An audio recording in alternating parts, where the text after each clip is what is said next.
Yun Shujo did not continue speaking. She just stood quietly in the distance. Pandas novel. Calm. Just a sentence of contempt made you so excited? You guys are a little too impetuous. The guards were naturally not convinced.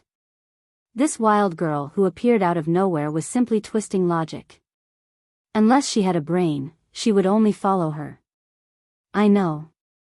You guys don't think highly of me and feel that following me has no future. This is not your fault. After all, the little sparrow knows the ambition of a swan. The crowd below the stage became even more stifled when they heard that. Was this smelly girl here to anger them on purpose? She was a swan, and they were the little sparrow? Her words were too sarcastic. Elder Tua frowned slightly. What was this little girl up to? If she belittled these guards so much, wouldn't they be even more unwilling to follow her? Yun Shujo laughed lightly and said, You guys are very unconvinced, aren't you? You think you're very powerful, don't you? Come, which one of you will come up and compete with me? If I lose, I don't want a single person. Get lost immediately. If Yun Shujo hadn't said those nasty words before, there might not have been anyone who would have come up to accept the challenge. After all, Yun Shujo was still the Lan family's young miss, but she had already provoked the anger of the crowd. The crowd naturally wouldn't care about these things. Immediately, a person dressed in the captain's uniform jumped onto the general stage. This general, Ling Yun, please enlighten me. Zhu Qin said with a fake smile, Miss, Ling Yun is at the second level of the spirit extinguisher realm. I think it's better to forget about this competition. Otherwise, it would be bad if I hurt you. Yun Shujo glanced at him and said indifferently, he is only at the second level of the spirit extinguisher realm. The one who should be worried about getting hurt is him and not me. I think you should take a look at Panda's novel. When Yun Shujo said this, everyone felt that this miss was most likely not very smart. She was only at the 8th level of the extreme spiritual realm, while Ling Yun was at the 2nd level of the spirit extinguisher realm. The difference was not just a little bit, yet she still dared to talk nonsense.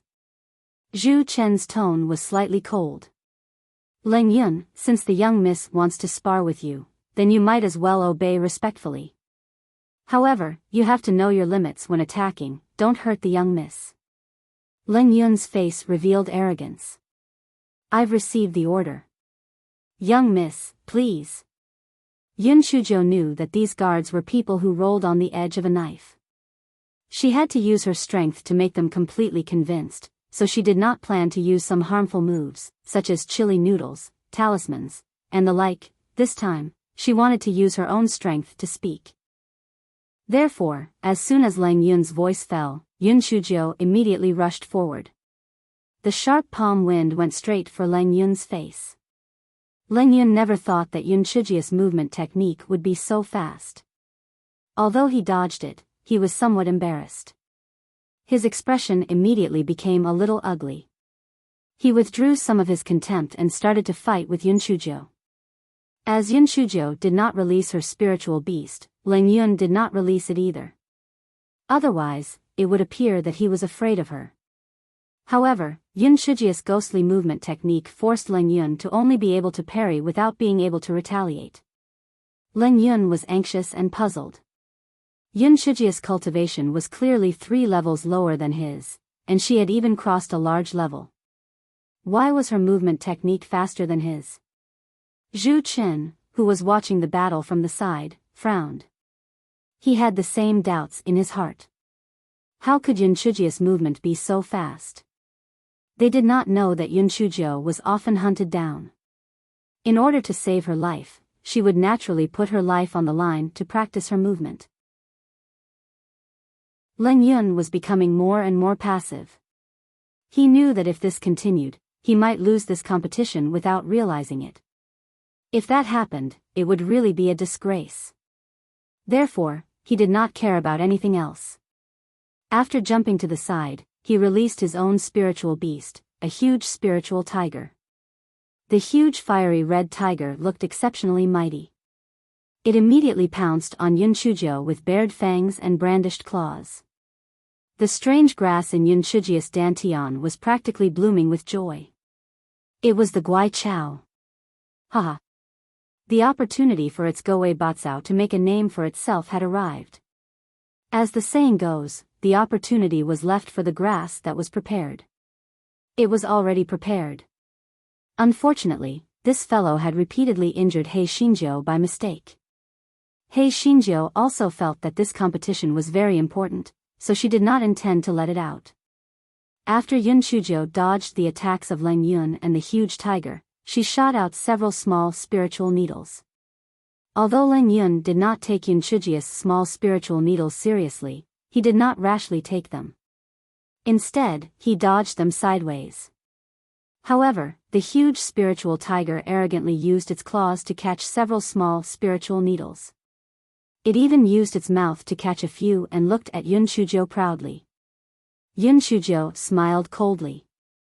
With a flash of her spiritual sense, those small purple needles exploded. The figure of the spirit power tiger immediately dimmed. Its limited spiritual intelligence could not understand why those small needles exploded. Leng Yun was also shocked. He thought, fortunately, he did not use his hand to catch those small needles. This Yun Shujiu was quite capable. Just as he was thinking, Yun Shujiu raised her hand, and several purple lightning bolts struck at him. Leng Yun was shocked again. This Yun Shujiu actually had a heavenly thunder spiritual root? I think you should take a look at Panda's novel. Calm, however, after the initial panic, he calmed down. Although Yun Shuji's lightning bolts were more powerful than ordinary spiritual attacks, he still had a spiritual beast. Yun Shujiu was no match for him. As he was thinking, he saw in disbelief that Yun Shujiu actually summoned 8 flying swords. No, to be precise, it was 9, because she was holding an immortal sword in her hand. Panda's novel. Leng Yun hurriedly dodged to the side, but he saw that the spiritual tiger had actually dissipated under the attack of the flying swords. Of course, the main reason was that the huge spiritual tiger had been injured by the small needle of spiritual power. Otherwise, it would not have dissipated so easily. Leng Yun had no choice but to release the huge spiritual tiger again and fight with Yun Shujiu again. The two of them were evenly matched, but Leng Yun knew that if they continued to delay, the one who would lose would probably be him. Because the huge spiritual tiger constantly consumed his spiritual power, he would definitely lose the competition because of the exhaustion of his spiritual power over time. He gritted his teeth and released his auxiliary spiritual beast. Leng Yun's auxiliary spiritual beast was a giant spiritual wolf. Although it was not as powerful as the giant spiritual tiger, it was still a big deal. With the addition of the giant spiritual wolf, Leng Yun gradually gained the upper hand. Yun Shujiu began to struggle. If she could use a bad move, she would not be afraid. She could just let Xiao Hanio curse her directly. But the problem was, she wanted to use her strength to intimidate the people below. What should she do? The Goei Batsao in her dantian shook its leaves desperately. Have you forgotten your little cutie? Let me out quickly. Yun Shujiu had no other choice now. She could only use her spiritual sense to say, "I'll give you another chance. If you work for me again, don't come out in the future." Guai Chao shook its leaves vigorously to express its agreement. Although it had made some mistakes in the past, it was not entirely due to it, okay? This time, it must make the stinky girl look at it in a new light. Yun Shujiu decided to trust Guai Chao again, so she released the Goei Batsao. The moment the huge purple Goei Batsao appeared, both Leng Yun and the people below were shocked. Heavens, what the hell is this thing? Goei Batsao? This thing can also be used as a spiritual beast?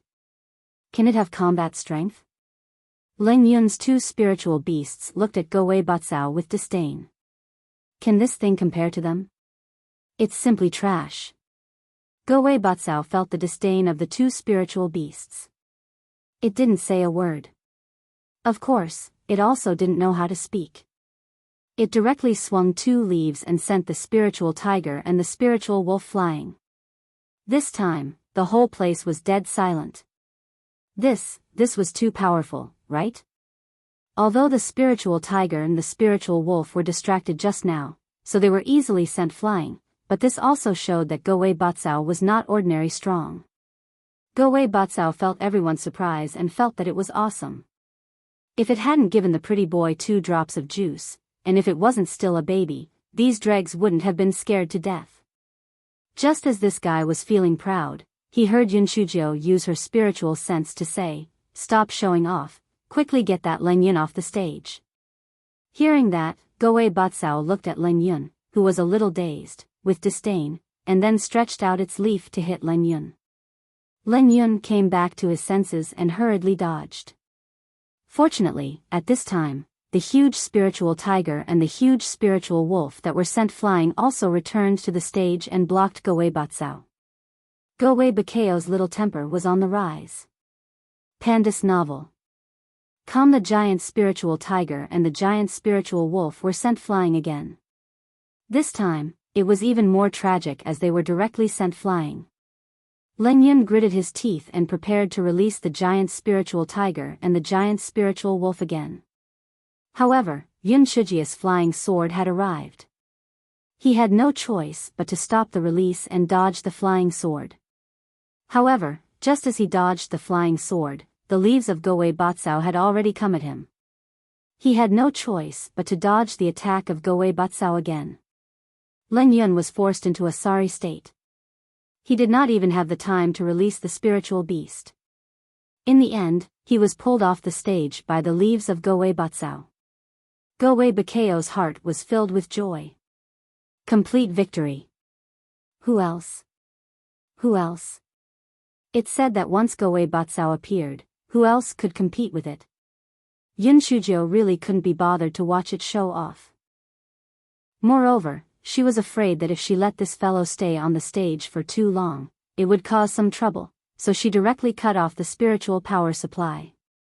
Goei Batsao could actually hold on for a while, but in order to save up a small amount of money, it pretended that its spiritual power had disappeared. In fact, he continued to watch Yun Shujia's show. Len Yun was not injured, but he was defeated. He said with a red face, "I lost." Yun Shujio did not say anything unpleasant, but said, "Thank you for letting me win. Everyone, I'm sure you have seen my strength, so I won't say anything more. The old ancestor has already given me the right to compete for the position of young master. Moreover, in the previous divine relic trial, it was my credit that the 4 families were able to escape unscathed. In addition, I can promise you that as long as you become my subordinates, your salary will be doubled. The medicinal pills will be doubled. Of course, I, Yun Shujio, will not accept useless people. If you don't have enough confidence to become a powerhouse, then there's no need for you to follow me.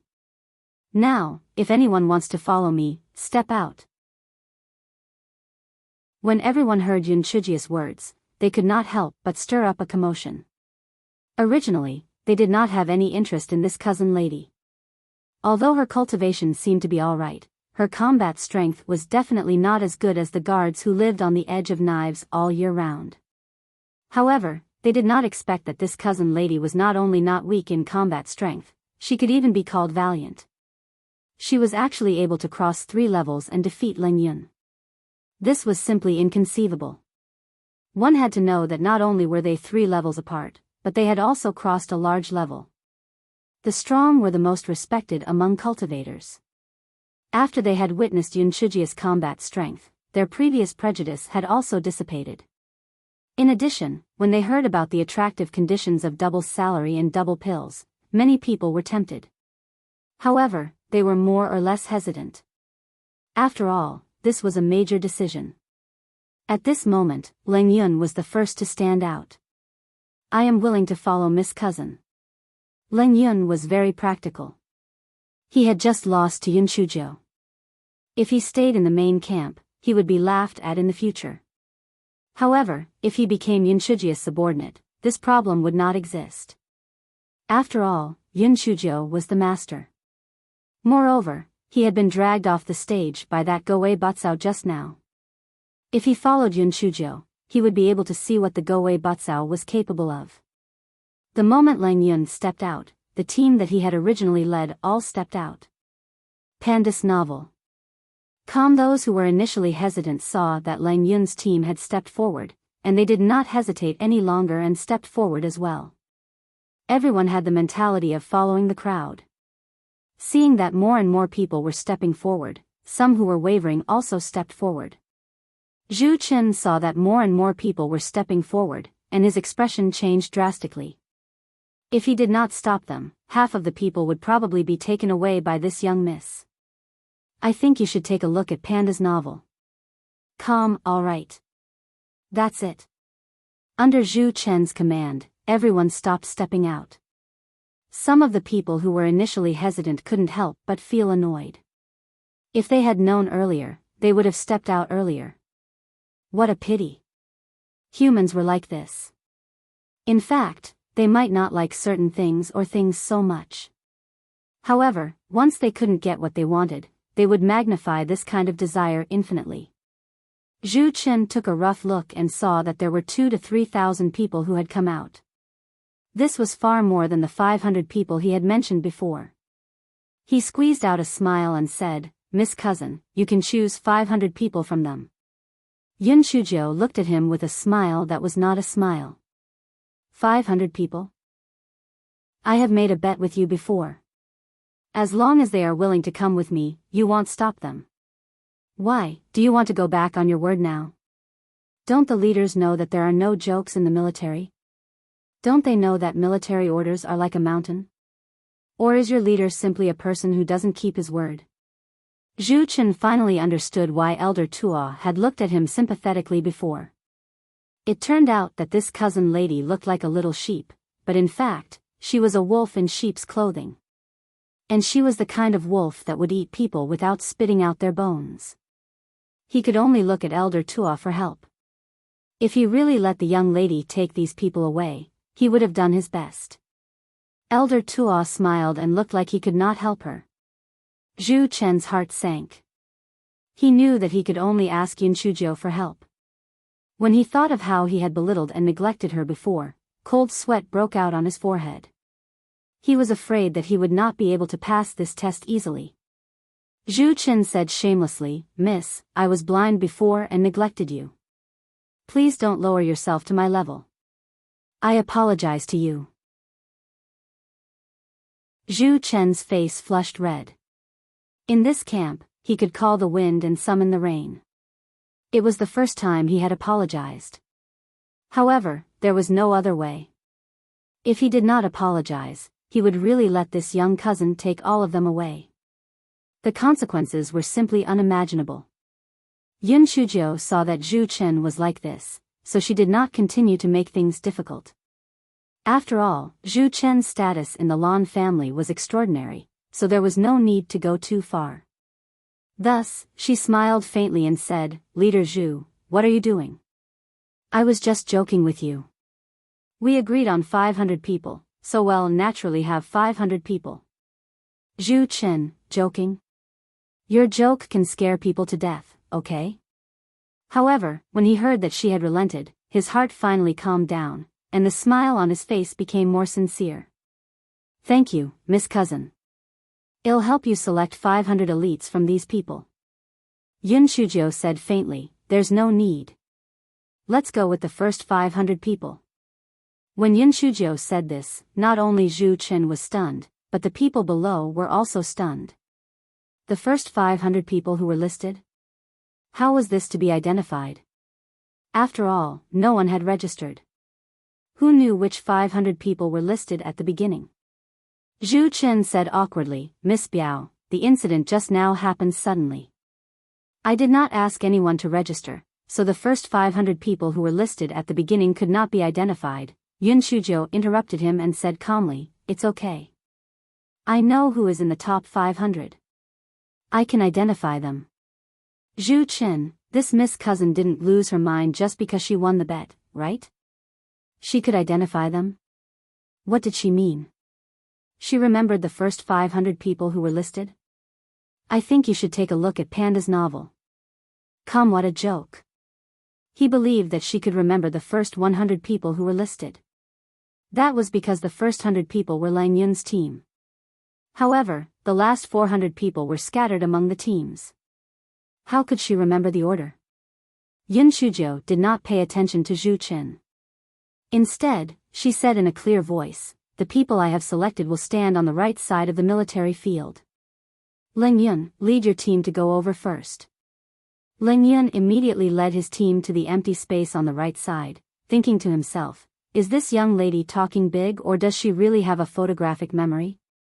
At this moment, he heard Yun Shujiu continue, "The first row on the right, 3, 5, 8, 15, the second row on the right, 17, 28, 35, the third row on the right, Panda's novel." The reason why everyone was so certain was that the person who was called was indeed the first to step out. After Yun Shujiu had counted 500 people, she said, "You only have one chance, and it's fleeting. The next time I come to ask for someone, I hope you won't hesitate." Those who stepped out later were very regretful. If they had known this would happen, they would have stepped out earlier. But now, even if they wanted to go, their cousins Miss didn't want them anymore. The arrogance on Zhu Chen's face had now turned into suspicion. This cousin's Miss actually had a photographic memory. No wonder the old ancestor would allocate 500 people to her and even gave her the right to compete for the position of young master. As expected, she couldn't be underestimated. "Leaders, since I have already chosen the people, I won't disturb you anymore," Yun Shujiu said with a light smile. Zhu Chen quickly said a few polite words. Compared to his previous arrogance and coldness, it was like the difference between heaven and earth. Yun Shujiu found it funny in her heart, but she did not disregard his face and said a few polite words to him. Yun Shujiu brought 500 people and left the Lan family camp. When they reached the imperial city, they went straight to a manor in the north of the city and settled everyone there. The corners of old Tuo's eyes twitched. It seemed that this troublemaker had already arranged everything. Otherwise, he would not have bought a suitable manor. Yun Shujiu had led troops before. Not to mention 500 people, even 50,000 or 500,000 people would not be a problem. Therefore, after a few words of kindness and power, these 500 people were extremely well behaved. Of course, Yun Shujiu knew that this was only on the surface. If she wanted to build them into the team that she wanted, it would still take some time. Yun Shujiu chose 5 team leaders from among them and made Lang Yun the leader. Lang Yun did not expect that he would benefit from this disaster, so he was naturally grateful to Yun Shujiu. After Yun Shujiu had settled the matters here, she returned to the Lan family's third branch. After all this, it was already evening. Yun Shujiu had just entered the third branch when Lan Luofeng came up to her. "Little Jiu, I've been waiting for you for a day. Where have you been?" As Lan Luofeng's branch had already been killed by the Lan family's ancestors, the Lan family's third branch now belonged to Lan Luofeng's branch. Lan Luofeng's days were much better than before, and her appearance was even more beautiful. Yun Shujiu glanced at Lan Luofeng's increasingly graceful figure. She cursed Guai Chao in her heart for dozens of times before saying, "The ancestor has arranged for me to do something. I'll first pay my respects to uncle and grandfather, and then eat in your courtyard." Panda's novel. Yun Shujiu smiled and went to Lan Dimeo's study. After experiencing the 10,000-year-old swamp incident, Lan Dimeo's attitude towards Yun Shujiu was like a spring breeze. He asked a few questions with concern and told Yun Shujiu to go back and rest earlier. Yun Shujiu couldn't help but laugh. She hadn't forgotten how this old thing used to be. Now that he saw that she was useful, he acted like a kind elder. However, what exactly was going on with that jade token? She had to explore it when she had time. Yun Shujiu thought as she arrived at Lan Luofeng's courtyard. The two of them ate and chatted. Lan Luofeng mentioned the 10,000 Buddha Dharma assembly and said excitedly, "Little Jiu, it's such a pity that you didn't go to the 10,000 Buddha Dharma assembly. You don't know, that lonely little Buddha is simply too interesting. Especially that debate about which came first, the chicken or the egg, it was so funny that it almost made me laugh to death. By the way, didn't you go to the Zen sect before?" Did you talk to that lonely little Buddha? No, I'm not familiar with him. Yun Shujo said with a smile. For some reason, Lan Luoyen looked at Yun Shujia's smile and felt that it was a bit strange, as if it was similar to the time when she was bad. Lan Luofang could not help but shiver and quickly changed the topic. She said with some curiosity, "Little Jiu, didn't you say that your fiancé is 100 times stronger than Lan Luochen? When will you let me open my eyes?" When Yun Shujo heard Lan Luofang mention Di Biming, her heart inexplicably felt a little uneasy. The gigolo suddenly mentioned the matter of marriage. She did not know what had happened. When Lan Luofang saw that Yun Shujia's expression was not too good, she asked with concern, "Little Jiu, what's wrong? Did I say something wrong?" Yun Shujo shook her head and smiled, "No, I just haven't seen him for a long time, so I was a little distracted." "Don't talk about me. When will second aunt find a husband for you?" Lan Luofang's face flushed red. "Don't spout nonsense. I'm not getting married." Yun Shujo saw that she was very embarrassed and did not continue this topic. Instead, she started to chat about other things. After dinner, Yun Shujo returned to her own courtyard. After bathing, Yun Shujo took out Di Biming's voice transmission talisman. She thought about it and kept it. Since the gigolo said that he was going to get married, he would definitely come over. It was better to meet him first. At this moment, a cold voice came from outside the room, "Little Jiu, Panda's novel." Calm, she did not even bother to put on her shoes. She got off the bed and ran to the door to open it. Outside the room, a man in white stood tall. The moonlight cast a faint halo on him. For a moment, Yun Shujo felt that the person in front of her was not real, as if he would disappear at any time. Thinking of this, a wave of panic rose in her heart. She threw herself to his side and wrapped her arms around his waist tightly. Di Biming looked at the person who was hugging him tightly. There was a look of pain and guilt in his eyes. When he saw that Yun Shujo was barefooted, he quickly carried her in his arms. Yun Shujo cried out in surprise and quickly wrapped her arms around Di Biming's neck. When she saw the pain and guilt in his eyes, she could not help but feel stifled. She knew that something must have happened for the pretty boy to suddenly propose to get married. This dumb guy, he always had to bear the consequences silently. He really needed to be taught a lesson.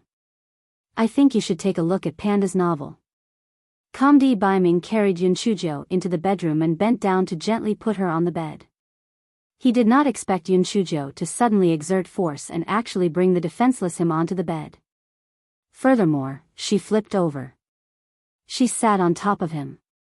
A certain someone did not expect such a situation to happen.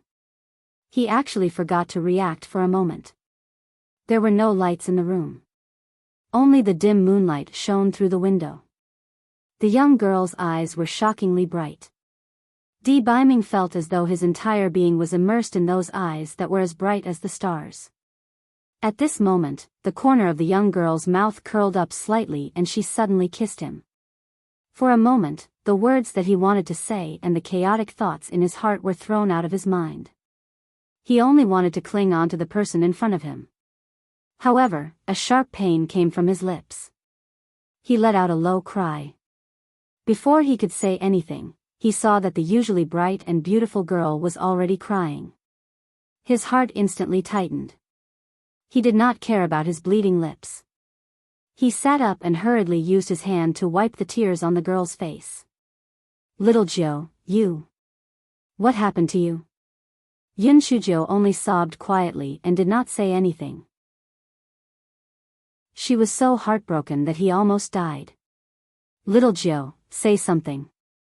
What happened? Who bullied you? Tell me, I'll kill him for you." Yun Shujo ignored him and wiped her tears with her hands. Then, she lay on the bed and wailed. The man was even more panicked now. He was so anxious that his forehead was covered in sweat, but he did not know how to comfort her. He wished that he could bang his head against the wall. Hey Shinjo, who was crying loudly, caught a glimpse of the Lord's frantic look through the gaps of her fingers. A cunning gleam flashed in her eyes. She said sobbingly, "I know that you don't love me anymore." The Lord did not have time to be reserved at this moment. He said hurriedly, "How can I not love you? I've only loved you for my entire life. If you don't believe me, I can swear to the heavens." Sob, you're just saying it nicely. If you love me, why are you always hiding things from me? You're treating me like an outsider. Sob, I want to be your wife, I don't want to be an outsider. Okay. My wife, you're my wife. I'll listen to you no matter what you say. Don't cry now, lest you hurt your body from crying. Panda's novel, Calm's strange grass in his dantian shook its leaves. How did this evil star become a fool in front of this stinky girl? That stinky girl was obviously faking it. If she was really that sad, why would she think of saying something about an outsider or wife? But what did a wife mean? Stupid humans love to say things that the grass doesn't understand. Damn it. Yun Shujo saw that it was almost time for her to act like a demon. She threw herself into a certain someone's arms and rubbed against it. She whimpered, "My heart hurts so much. It's all your fault." The certain someone didn't know that this person was acting like a demon. When he heard her say that her heart hurt, he quickly raised his hand to rub her heart. He wanted to use his spiritual power to alleviate her pain. However, when he rubbed her heart, he touched a ball of softness. A food that had a special meaning to him suddenly appeared in the certain someone's mind: glutinous rice balls. Yes, glutinous rice balls. Hei Shinjo was both embarrassed and angry. She immediately slapped the certain someone's hand away. "You pervert." The certain someone looked at Yun Chujia's tear-stained face and blushed. She was exceptionally beautiful. There seemed to be a ball of fire burning inside his body. Then, he awkwardly pulled the blanket over his waist. Hei Shinjo, the guy was both embarrassed and angry. He glared at the Guai Chao and said, "Pervert. Shameless." Looking at her increasingly beautiful face, the Guai Chao felt that it was going to explode. He wished that he could tear the girl in front of him into pieces and eat her, but he couldn't do anything because of the damn Guai Chao. "I think you should take a look at Panda's novel." The Guai Chao and Yun Chujias Dantian couldn't help but shiver. It sensed the deep resentment of the Guai Chao. As a male, it felt that it had to shed a tear for the Guai Chao. However, there was nothing it could do. A dead fellow Taoist would never die. Having sex was more important than its life. In any case, it wouldn't die if it didn't have sex. A certain venerable closed its eyes and opened them after a long while. Seeing Hei Shinjo lying on the bed with her shoulders twitching, it couldn't help but feel pain in its heart. "Little Joe, don't cry. I'll tell you what you want to know." Hei Shinjo, who was laughing secretly, fortunately, this drama queen could possess her at any time. She immediately squeezed out a few crocodile tears and raised her head to ask, "Why do you want to marry me all of a sudden? Are you lustful and want to have sex with me after marrying me?" A certain someone did not know whether to deny or admit it. Of course, he wanted to have sex, but the key problem was that he did not want to. Yun Shujo glanced at a certain someone's tightly pursed lips and clenched fists. She snorted in her heart. There was indeed something that he was hiding from her. After 3 days of not having sex, this gigolo needed to be taught a lesson. Sob, I know. The reason why you want to marry me must be because you are in a hurry to marry a concubine. You ingrate. My heart is about to break into 108 pieces. Di Baiming closed his eyes. After a moment, he said, "Little Joe, don't cry. I'll tell you the reason." Yun Shujo immediately pricked up her ears. She wanted to hear what this pretty boy would say. Di Baiming did not speak for a long time. However, his expression was very complicated. There was guilt, pain, and a bit of struggle. Yun Shujo felt that she needed to work harder, so she started crying again. A certain venerable clenched his fists tightly again and said with a pained expression, "Not long ago, I unsealed another layer of the seal, and some fragments of memories appeared in my mind." Fragments of memories? What fragments? Does it have anything to do with me? Yun Shujo asked curiously. A certain being nodded with some difficulty. It was a memory that he would never want to remember. In the picture, there was only a woman in red who could topple kingdoms and cities. However, the expression on the woman's face was so determined that it made his heart almost suffocate. The woman was holding a huge axe that was suffused with red light. The woman used the huge axe to cut off a lock of her hair and said resolutely, "Di Biming, from today onwards, our friendship will be severed, and we will never see each other again for the rest of our lives." When Di Biming saw this memory fragment, his heart felt like it had been split into countless wounds. The pain made it difficult for him to breathe. His head buzzed. He suddenly remembered what Qiying had said. He and Yun Shujo were mortal enemies in his previous life. He was afraid.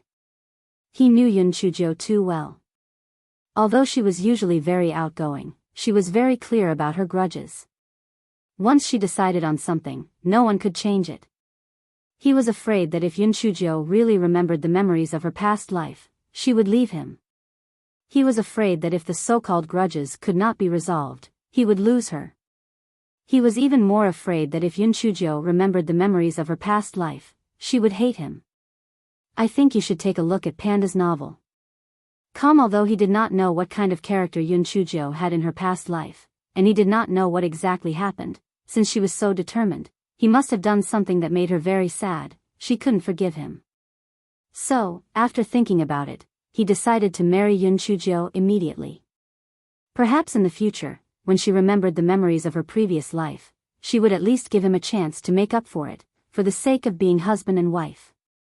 He didn't expect her to forgive him, he just hoped that she wouldn't disappear without a trace. He had hesitated, thinking that it was selfish and even a little shameless, but if he didn't have little Jio in his life, what meaning would there be? Compared to losing little Jio, he would rather be selfish and bear the blame. As long as he could be with little Jio, he was willing to give up everything, even the principles that he had always adhered to. Di Biming described the fragments of his memories once, and then said with difficulty, "Little Jio, I know that what I did was a little despicable, but I don't want to lose you. If you are angry, just hit me and scold me. I have no complaints. I have let you down for this matter." Yun Shujo listened to Di Biming's words with a dull expression and did not speak for a long time. Di Biming's heart instantly sank to the bottom, and his body even faintly trembled. A huge panic struck him. Would little Jio abandon him? He closed his eyes and endured the pain that tore through his heart. He said, "Little Jio, I have let you down. If you..." Before he could finish his words, he was beaten up by Yun Shujo. Panda's novel. Unfortunately, this guy knew how to hit people without hitting their faces, so he didn't beat a certain someone into a pig's head. The certain someone was willing to do it, and he even felt great joy in his heart. As long as little Jio was willing to beat him, it meant that she wouldn't leave him alone. Chapter 52-46 Hei Shinjo beat up a certain someone until he was tired, then she stopped. Although there was nothing on the body that did not hurt, the feeling of fear from a few days ago was gone. He wished he could be beaten up for a while more. Of course, he was not a masochist, but he knew that as long as little Jio was willing to beat him up and was willing to be angry, it meant that she cared about him. Even if she remembered the memories of her past life in the future, she would at least give him a chance to make up for it. The leaves of the Guai Chao in Yunchujius Dantian were shaking. This fiend was the type that deserved a beating. Not only was he not angry after being beaten up by the little brat, he was actually happy. What else could he be if not asking for a beating? However, this little brat was really vicious. This was purely domestic violence. Fortunately, Xiao Mogu was gentle and kind. She would not be as vicious and cruel as this little brat. Why did she think of Xiao Mogu again? Yun Shujo kicked a certain someone again and sat back down on the bed in a huff. A certain someone carefully looked at Yun Shujo. Seeing that she had no intention of hitting her again, he stood up and muttered, Xiao Mogu, have you calmed down? If you haven't calmed down, continue to hit me tomorrow until you've calmed down. Yun Shujo snorted coldly, shut up, I don't want to listen to you. Hearing that, a certain honored warrior didn't dare to make a sound. He also didn't dare to approach the bed. He stood there foolishly, looking rather pitiful. Yun Shujo couldn't be bothered to look at him. She lay back on the bed and closed her eyes to sleep. The pitiful honored warrior wanted to speak but didn't dare, let alone go to bed to sleep. He could only continue to stand pitifully and comfort himself. As long as little Jio could calm down, he could stand. It was not like he had never stood before. Naturally, Hei Shinjo couldn't fall asleep. After a while, she sat up again and beckoned with her finger. Come here. The one was immediately overjoyed and arrived in front of the bed in a flash. Little Jio, you're not angry anymore? Sorry for the inconvenience. Thank you very much. Yun Shujo poked his chest with her finger. Let me ask you, do you have a pig's brain? Are you stupid? A certain someone stared at the white and tender finger poking his chest, and his mind went blank for a moment, so he did not say anything. Yun Shujo did not even want to hear his answer, and continued, I'm so smart, why did I find a fool like you? A certain being finally came back to his senses. When he heard Yun Shuji's words, it was rare for him to be witty. He said, this way, we complement each other. Yun Shujo rolled her eyes and looked at the pitiful look of a certain being. She said, are you stupid? What you remember is just a fragment. How do you know that you're the one who let me down? Little Jio, since you said in your previous life that you would sever all ties and never see each other again, I must have let you down. Yun Shujo pursed her lips. That might not be true. Maybe I was just playing with you. Or maybe I was acting for others to see. According to my personality, I have never used a beauty like you. How could I throw you away? A certain someone did not care whether the words beauty or throw away applied to him. His eyes lit up. Is that really the case? I didn't let you down. Yun Shujo rubbed her chin and rolled her eyes. Although I don't have the memories of my previous life, I shouldn't be able to do such a grievous thing. What do you mean by cutting off all ties? Is that what you mean by cutting off all ties if you want to? At the very least, you should repay kindness with kindness, and take revenge with hatred, right? Never to see each other again in this lifetime. It sounds so sour. I can't say such pretentious words. If I had to say it, I'd say I'd sleep with you, for the rest of my life. Chapter 52-47, Goei Batsao discovered Di Baiming was stunned. That's right. According to little Jio's character, how could she say such words and do such a thing? However, the memory fragments were exceptionally real. Even little Jio's eyes were so determined. Was it really not true? Yun Shujo poked his chest with her hand. Also, the most important point is that I said before that the previous life is the previous life, and this life is this life. Don't say that I would never say something like that. Even if it's true, what can I do? Since we've already reincarnated, the past is all in the past. If we give up the happiness of this life for the so-called past, wouldn't that be foolish? A certain someone's eyes instantly lit up like stars. Little Jio, is what you said true? No matter what happens in your past life, you won't leave me? Yun Shujo rolled her eyes. Let me ask you, if you completely recover your memories and find out that I'm your enemy, will you leave me? A certain someone didn't even think about it and said resolutely, of course not. Even if you killed me in your previous life, I would be willing to suffer.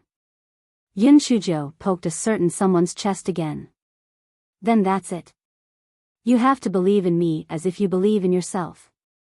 Just like how you lost your memories previously, but didn't you still shamelessly fall in love with me?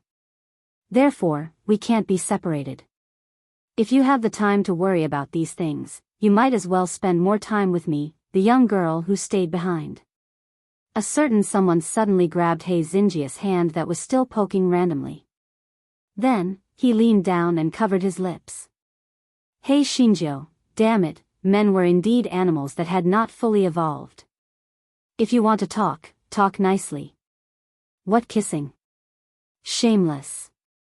Sorry for the inconvenience. Thank you very much.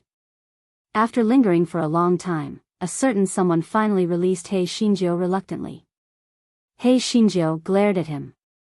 Pervert. Shameless. Seeing her exceptionally beautiful face, a certain someone could not help but kiss her again. He Xinjiu was fast asleep because she had hit a certain someone hard. Di Biming did not feel sleepy at all. Looking at He Xinjiu, who was sleeping soundly in his arms tightened again, and his eyes were slightly moist. The fear, unease, and even despair that had been tormenting him for the past few days finally disappeared without a trace at this moment. Little Jiu was right. He had to believe in her as he believed in himself. No matter what happened, no one could separate them. A certain someone who had not slept soundly for a long time kissed He Xinjiu on the forehead before falling asleep with satisfaction. Hidden in the corner, Goei Batsao saw that both of them had fallen asleep, so it swaggered out. It cursed in its heart, humans are so troublesome. They always torture themselves because of some unimportant things. Look at how carefree its dog tail is. Once a grass is full, the whole family won't be hungry. Just as Goei Batsao was showing off, it was suddenly fixed in place by an icy gaze. Goei Bakao's head buzzed. It's over. It was too careless. It actually jumped in front of this malignant star. Previously, this malignant star was injured, so it didn't discover it. Now, it easily discovered it. What should it do? What should it do? Who will save it? Di Biming's eyes coldly stared at the purple Goei Batsao on the ground, which was only the size of a pinky, and some of the questions in his heart were solved. No wonder there were some unbelievable things that happened in the 10,000-year-old swamp in the Supreme City. It was all because of this Goei Batsao.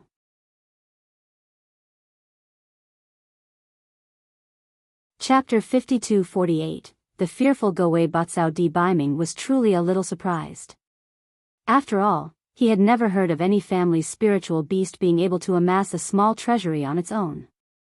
Moreover, little Jiu's Guai Chao's spiritual beast was clearly the strange grass clone in his dantian. It was truly unbelievable. Goei Batsao saw that a certain one had been staring at it without making a sound, and it felt even more terrified. This fellow had turned itself into a foot tall, and all its leaves were prostrating on the ground. It was as if a human was kowtowing to it, as if it was a lackey. Di Biming obviously knew what it meant. It wanted to plead for mercy and not let him tell Yun Chuzhou about its existence. A certain being could not help but laugh. Thinking carefully, although this Goei Batsao had caused a few disasters, it had helped little Jiu quite a bit. Sorry for the inconvenience. Thank you very much. However, when a certain being recalled that this fellow's true form had delayed his happy life, its expression immediately became gloomy. When Goei Batsao saw a certain being's gloomy expression, its heart sank. This was bad. This fiend was definitely going to snitch, so it had to think of a way. However, what method could it think of? It couldn't beat this fiend, and it couldn't speak, so it could only accept its fate. With this thought, Goei Batsao decided not to kowtow. It turned into the size of a pinky cap again and slipped out through the crack of the door. A certain being shook its head. It was not naive to the extent of competing with a stalk of grass. If it was willing to go out, then go out. It was just a spiritual energy clone. Goei Batsao ran into the courtyard in a flash. Seeing that a certain being did not chase after it, the fellow drooped its leaves in worry. That fiend would definitely tell that wretched girl about its existence in the morning. Its days of freedom would be gone forever. If it had known earlier, it would have obediently hid in the corner to avoid being discovered by this fiend. However, there was no medicine for regret in this world. How great would it be if this fiend suddenly had something urgent to do and left? If that was the case, he might not be able to remember this small matter of his and it could continue to hop around. Hence, this fellow began to kowtow to the moon. He prayed in his heart that Di Biming would leave immediately if he had something urgent to do. He did not know if Goei Bakao's prayers had taken effect. When the sky was just beginning to brighten, Di Biming's eyes dimmed after receiving Xue Wuji's voice transmission talisman. He gently woke Yun Shujiu up. "Little Jiu, I have something urgent to do. I have to leave immediately. I'll come back to see you in a few days."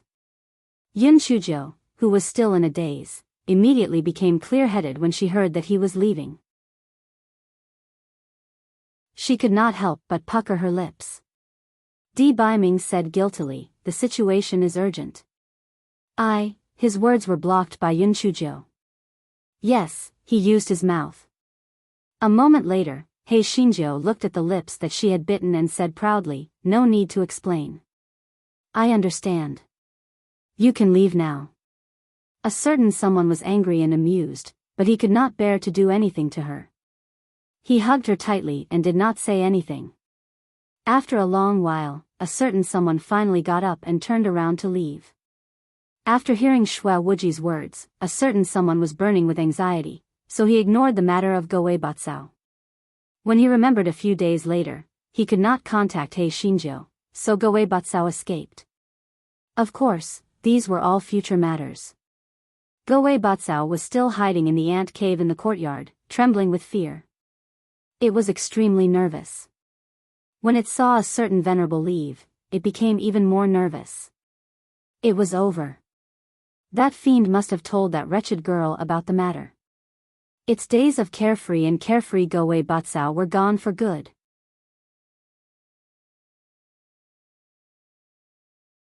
Chapter 52-49 The secret behind the bluestone tablet. Goei Batsao was frightened for quite a while, but she did not see Yun Shujiu deal with it. She could not help but feel happy. Could it be that the fiend found his conscience and did not report it? TSK, seeing that he was so tactful, it would repay him well in the future. However, it could not do anything about the matter of having sex. Besides, wasn't it good to have a pure heart and few desires? Those monks from the Zen sect never had sex in their entire lives, and they were also living quite well. If a certain venerable knew about this fellow's thoughts, he would probably have told He Xinjiu about this matter in the middle of the night yesterday. He Xinjiu sighed, then she hugged the quilt and rubbed against it. It seemed that Di Biming's cold aura was still lingering on the quilt. She was puzzled. Why did Di Biming remember some memories from her past life when the seal was broken, but she could not remember anything? This guy stayed in bed for a while before he got up to wash up. In the following period of time, Yun Shujiu went to the library of the ancestral residence to read and train her 500 guards. She had a fulfilling life. Of course, there was also something troubling. It had been a while since she came back, and Mount Meru had not received any more heavenly lightning. This fellow thought to herself, if Mount Meru did not receive any more heavenly lightning, wouldn't she have to cause a thunderstorm again? This fellow's spiritual power had already reached the peak of the 8th level of the extreme spiritual realm, so there was no use in cultivating, unless she was struck by lightning. As time passed, this kind of worry became more and more intense, and her mood became a little impetuous. This fellow did not have the mood to cultivate, so he could only do other things. She remembered the green stone slabs she had picked up in the Lianxing mountain range, and decided to build a kennel for Dog 2. Because Dog 2's appearance was ordinary, it was not afraid of being exposed to the light. It ran crazily in the yard all day long. Sorry for the inconvenience. Thank you very much. When Dog 2 saw that Yun Shujiu was going to build a kennel for it, it was naturally very happy. It surrounded He Xinjiu and flattered her. "Little fairy, you are really too good to me. Don't worry, am definitely not an ungrateful dog. I will definitely repay you properly in the future."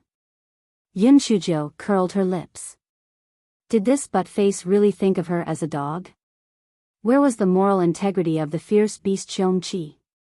Yun Shujio drew a rough sketch of a dog house and then took out the green stone slabs. Hong Ling and the other two curiously came over to help. Previously, in the Lianxing mountain range, other than cleaning the first green stone slab, the later ones were not worth much and no one took care of them. They were all covered in mud. Hong Ling and the other two used water to wash the green stone slabs. For a moment, the small courtyard was filled with joy. Miss, this green stone slab is very interesting. Not only is there a pattern on the front, there is also a pattern on the back. However, the pattern on the back is curved. It looks like a map. Hong Ling said in surprise. Yun Shijia's heart skipped a beat. She looked at the flagstone that Hong Ling was pointing at. There were some curved lines on the back of the flagstone. It indeed looked like a map. Yun Shujio immediately asked Hong Ling and the others to clean up the remaining flagstone. Then, she placed it on the ground with the back facing up. After a while, Yun Shujio finally pieced the flagstone into a map. There were no words on the map. There was only an eye-catching mark on the map. What kind of map was this? Yun Shujio didn't have any clues, so she drew the map on a piece of paper. Maybe it would be useful in the future. Of course, she couldn't build a kennel. Maybe the green stone slabs were hiding some secrets. Although Buttface was a little disappointed, he didn't dare to say anything. His position wasn't stable now. There was the Buddha's candle in front and Hun Dun behind. If he didn't perform well, he would lose his position as the number one spirit pet.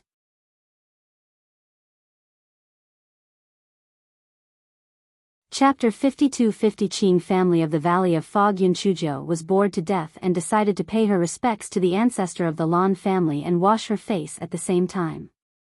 As soon as this guy jumped into the ancestral house, he met the ancestor. Ancestor, are you going out?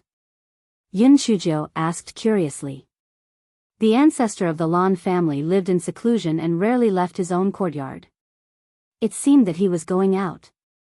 The ancestor of the Lan family did not hide anything and said, the Qi family found an excuse not to sell our Lan family high-grade equipment, so I'm going to the Qing family in the Valley of Fog to buy some spirit tools. Yun Shijia's eyes lit up when she heard that.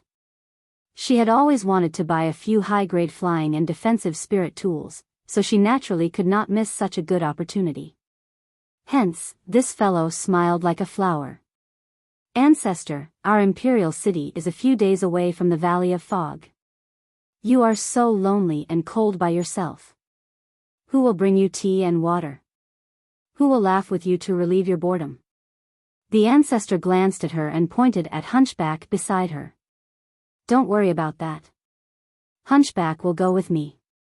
Hey Shinjo, the guy straightforwardly said shamelessly, Ancestor, can you take me with you?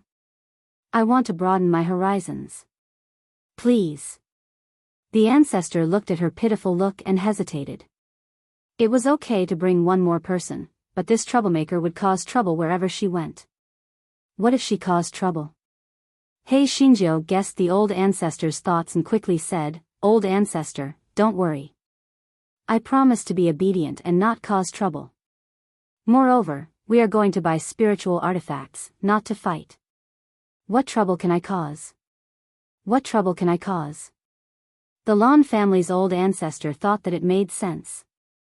He would come back after buying the spiritual artifacts in Fog Valley, so nothing would happen. Moreover, he was not at ease to let this troublemaker stay in the imperial city. Sorry for the inconvenience. Thank you very much. Hence, he nodded. All right, then you can go with me. However, there is one thing. If you cause any trouble this time, not only will I strip you of the right to fight for the position of young master, but I will also take back the 500 guards that I gave you. Yun Shujio nodded obediently and agreed. However, she cursed in her heart. This old fox was really shameless. He still wanted to take back the things that he gave to others. Not to mention that she would not cause any trouble. Even if she did, it would be impossible for her to return them to him. He still wanted to take back the things that had fallen into her hands? This was simply a huge joke. The Lan family's ancestor did not know what this fellow was thinking. Immediately, he brought her, Elder Tua, and a group of guards and set off towards Fog Valley. The journey was very smooth. The flying spirit tool landed on the ground. This place is still hundreds of li away from the Fog Valley, but because of the ban on flying, we can only go there on foot, the ancestor of the Lan family explained. Yun Shujio wasn't surprised by this. Many places would ban flying either because of the geography or because of the formation. After walking for 4 hours, Yun Shujio saw clouds and mist in the distance. It must be the Fog Valley. After walking for another 2 hours, they finally arrived at the entrance of the Fog Valley. The entrance of the Fog Valley was guarded by members of the Qing family. They had to check their identity documents to be at ease. Even the ancestor of the Lan family was no exception. From this, it could be seen that the Qing family of the Fog Valley had some confidence. There was no other way. Who asked them to refine a spirit tool that was unparalleled in the world? After everyone was checked their identity documents, they were finally let in. Yun Shujio originally thought that she would reach the Qing family after entering the Fog Valley.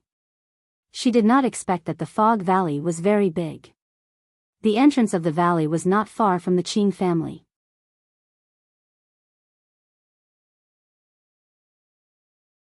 Chapter 52-51 Qing Family's Shop. Yun Shujio followed the ancestor of the Lan family for more than an hour before she saw a city. There were 3 big words written on the plaque: Foggy Valley City. Ancestor, does the Qing family live in Foggy Valley City? Yun Shujio asked curiously. The ancestor of the Lan family shook his head. Although there are Qing family shops and many cultivators in Foggy Valley City, the people of the Qing family don't live in Foggy Valley City. Instead, they live in Green Valley, which is 30 miles away from Foggy Valley City. Yun Shujio nodded. Then, should we buy spiritual weapons from the shops in Foggy Valley City or go to Green Valley City? Well, stay in Foggy Valley City first and buy some ordinary spiritual weapons. Then, well, go to Green Valley City to buy some rare spiritual weapons, answered the ancestor of the Lan family. The ordinary spiritual weapons mentioned by the ancestor of the Lan family were not ordinary either. As long as they were made by the Qing family in Foggy Valley, they were all high-quality goods. Even if their prices were several times higher than other families, they didn't have to worry about sales. Yun Shujio was still a little puzzled. Didn't they say that it was very difficult to buy things from the Qing family in the Valley of Fog? Since there were shops of the Qing family in the Valley of Fog City, she could buy them if she had the money. What was so difficult to buy?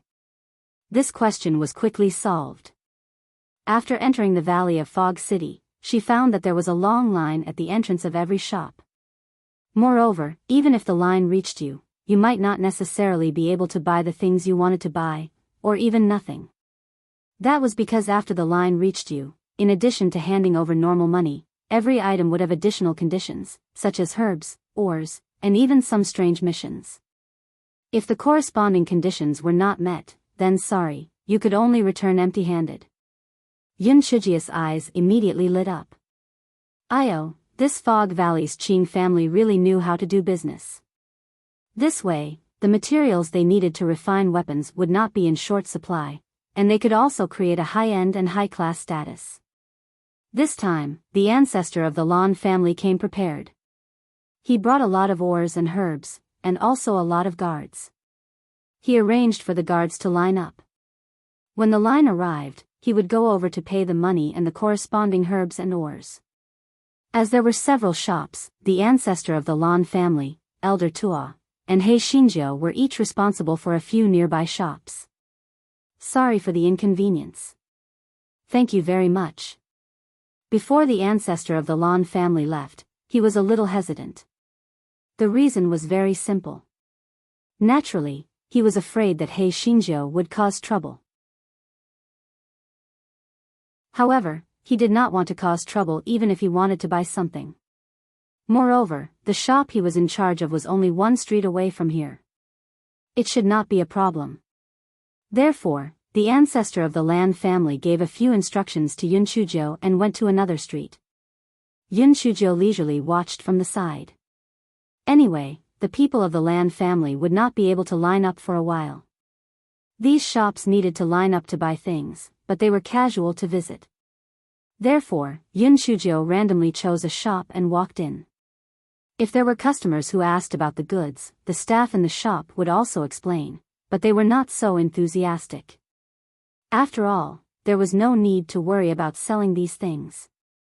Even if there was no one to explain, there were instructions written under the equipment. They were very detailed and could basically understand it. Yun Chuzhou was itching to see it, especially those defensive spiritual artifacts.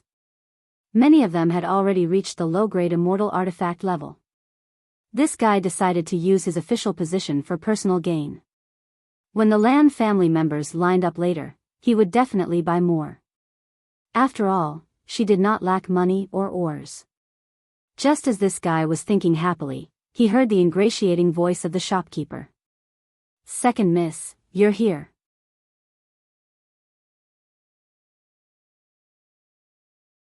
Chapter 52-52, The Tree Desires Peace, but the wind does not stop. Yun Chuzhou was stunned. The sect master was so arrogant, and now he was flattering her. This second miss must have a high status. Could she be from the Qing family? Yun Chuzhou thought as she turned her head. She saw the shopkeeper greet a young girl with a bow and a bow. Behind the young girl were 4 maids and more than a dozen guards. Yun Chuzhou was slightly stunned when she saw the young lattice appearance. She felt that this young lattice appearance was somewhat familiar, but she could not remember where she had seen her before. The young lattice appearance was beautiful, but the arrogance in her eyes was really displeasing. The young lady swept her gaze over the people in the shop. She paused on Yun Chuzhou for a moment and frowned slightly. However, she did not say anything. The young girl said to the shopkeeper, "Give me the profits for this month. I have a use for it." The shopkeeper's smile suddenly stiffened and he mumbled, "Second miss, this is not appropriate, right?" Before the young girl spoke, a maid behind her, Han Xiang, berated, "How dare you?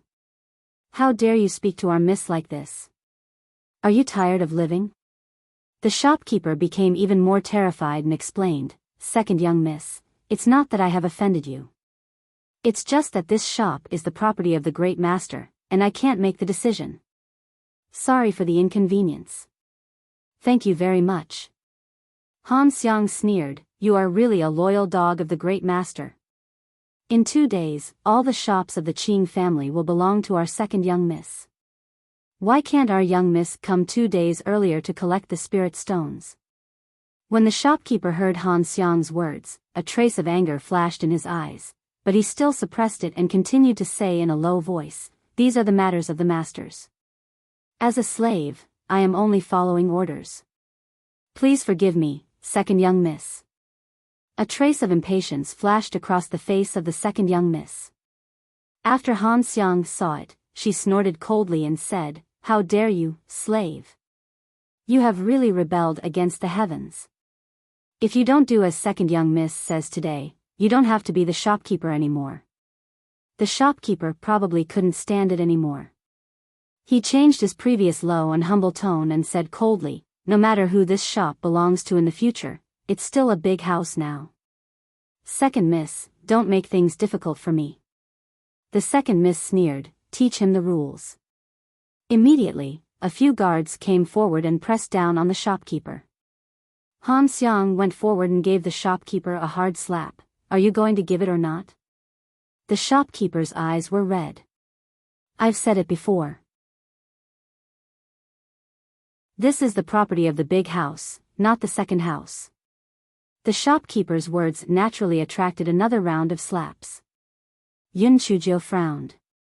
She did not like it, but she was not a good person, so she did not intend to interfere. However, the tree wanted to be quiet, but the wind would not stop. Han Xiang knew her young mistemper the best. Her young miss hated women who were more beautiful than her. She wanted to please her young miss, so she glared at Yun Shujo. Why are you frowning? Are you trying to fight for justice? Or are you this old fool's lover? Yun Shujo never thought that she would attract trouble just by watching a show. She remembered the instructions of the Lan family's ancestor. She suppressed the displeasure in her heart and said to the second young miss, Miss, your servant girl spoke rudely. What do you say? Yun Shujo had planned to let it go if the second miss taught the servant girl a lesson and apologized to her. After all, the second miss should be a member of the Qing family, so it was better not to offend her. However, she didn't expect that the second miss didn't apologize. Instead, she sneered and said, This is the Qing family's territory. It's no big deal for my servant girl to scold you. Do you want me to apologize? Moreover, you look like a vixen. Do you still blame others for saying that?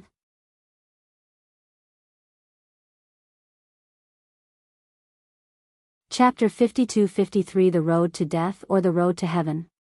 Yun Shujo did not expect that the second miss of the Qing family would say such a thing. Instead of being angry, she laughed. Miss, did you mean what you said just now? Are you not joking with me?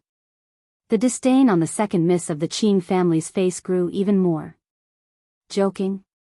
What right do you have to make me joke with you? Not to mention that my maid only said a few words to you. Even if I killed you, no one in Fog Valley City would dare to say anything against me. If you know what's good for you, you'd better shut up right now, or I'll make sure you won't be able to leave this Fog Valley City. Before Yun Shujo could speak, the shopkeeper quickly said to Yun Shujo, Miss, this matter has nothing to do with you. You'd better leave this place as soon as possible. The shopkeeper was naturally kind-hearted. He felt that if Yun Shujo and the second young lady of the Qing family fought head-on, they would definitely suffer a loss. Moreover, he felt that Yun Shujo had suffered an undeserved disaster and was more or less implicated by him, so he advised her. The maid, Han Xiang, clicked her tongue and said, See, I already said that this bitch has an affair with this old thing. You help me, and I help you. You really have deep feelings for each other. Yun Shujia's eyes suddenly turned cold. When had her little hot-tempered temper ever suffered such cowardice? Even when her strength was at its lowest, whoever provoked her would be beaten up. This Han Xiang and the Qing family's second young miss were really courting death. Sorry for the inconvenience. Thank you very much. Previously, she had only thought of the Lan family's ancestors' instructions and wanted to give this master and servant a chance. She did not expect them to be so shameless and even become more enthusiastic. Since that was the case, then let's stretch our limbs. Yun Shujo had the same thoughts and did the same thing. As soon as Han Xiang finished speaking, she was slapped by Yun Shujo. Han Xiang staggered a few steps back from the slap.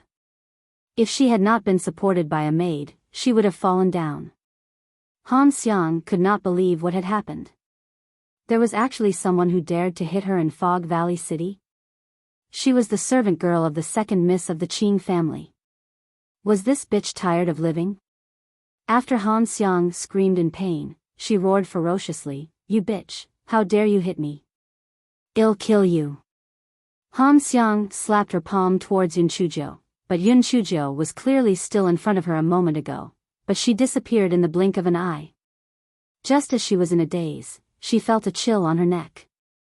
Yun Shujia's chilly time came from behind her. If you want to die, try moving.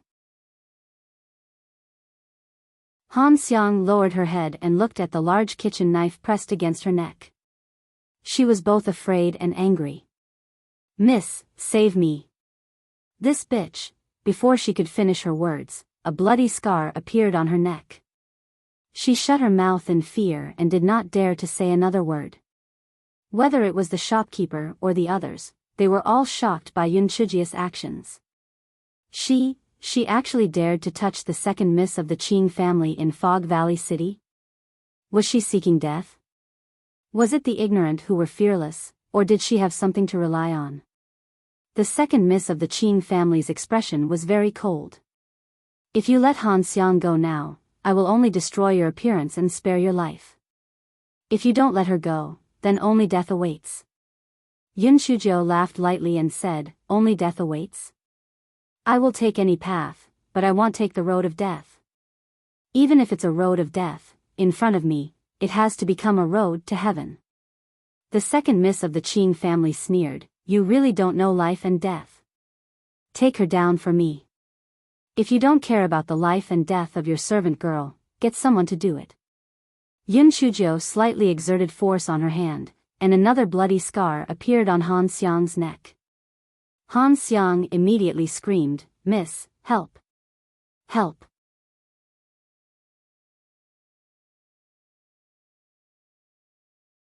Chapter 52-54. All is fair in war. The second miss of the Qing family glared at Han Xiang fiercely. What are you screaming for? She doesn't dare to kill you, attack. The guards immediately swarmed forward and surrounded Yun Shujo in the middle. Yun Shujo sighed, Han Xiang, right? Look at what kind of person you are with your master. She doesn't care about your life and death at all. I really feel sorry for you. It's better to beg yourself than to beg others. If you want to live, apologize to me and they'll let you go. Otherwise, even if I can't escape, they'll have to kill you first.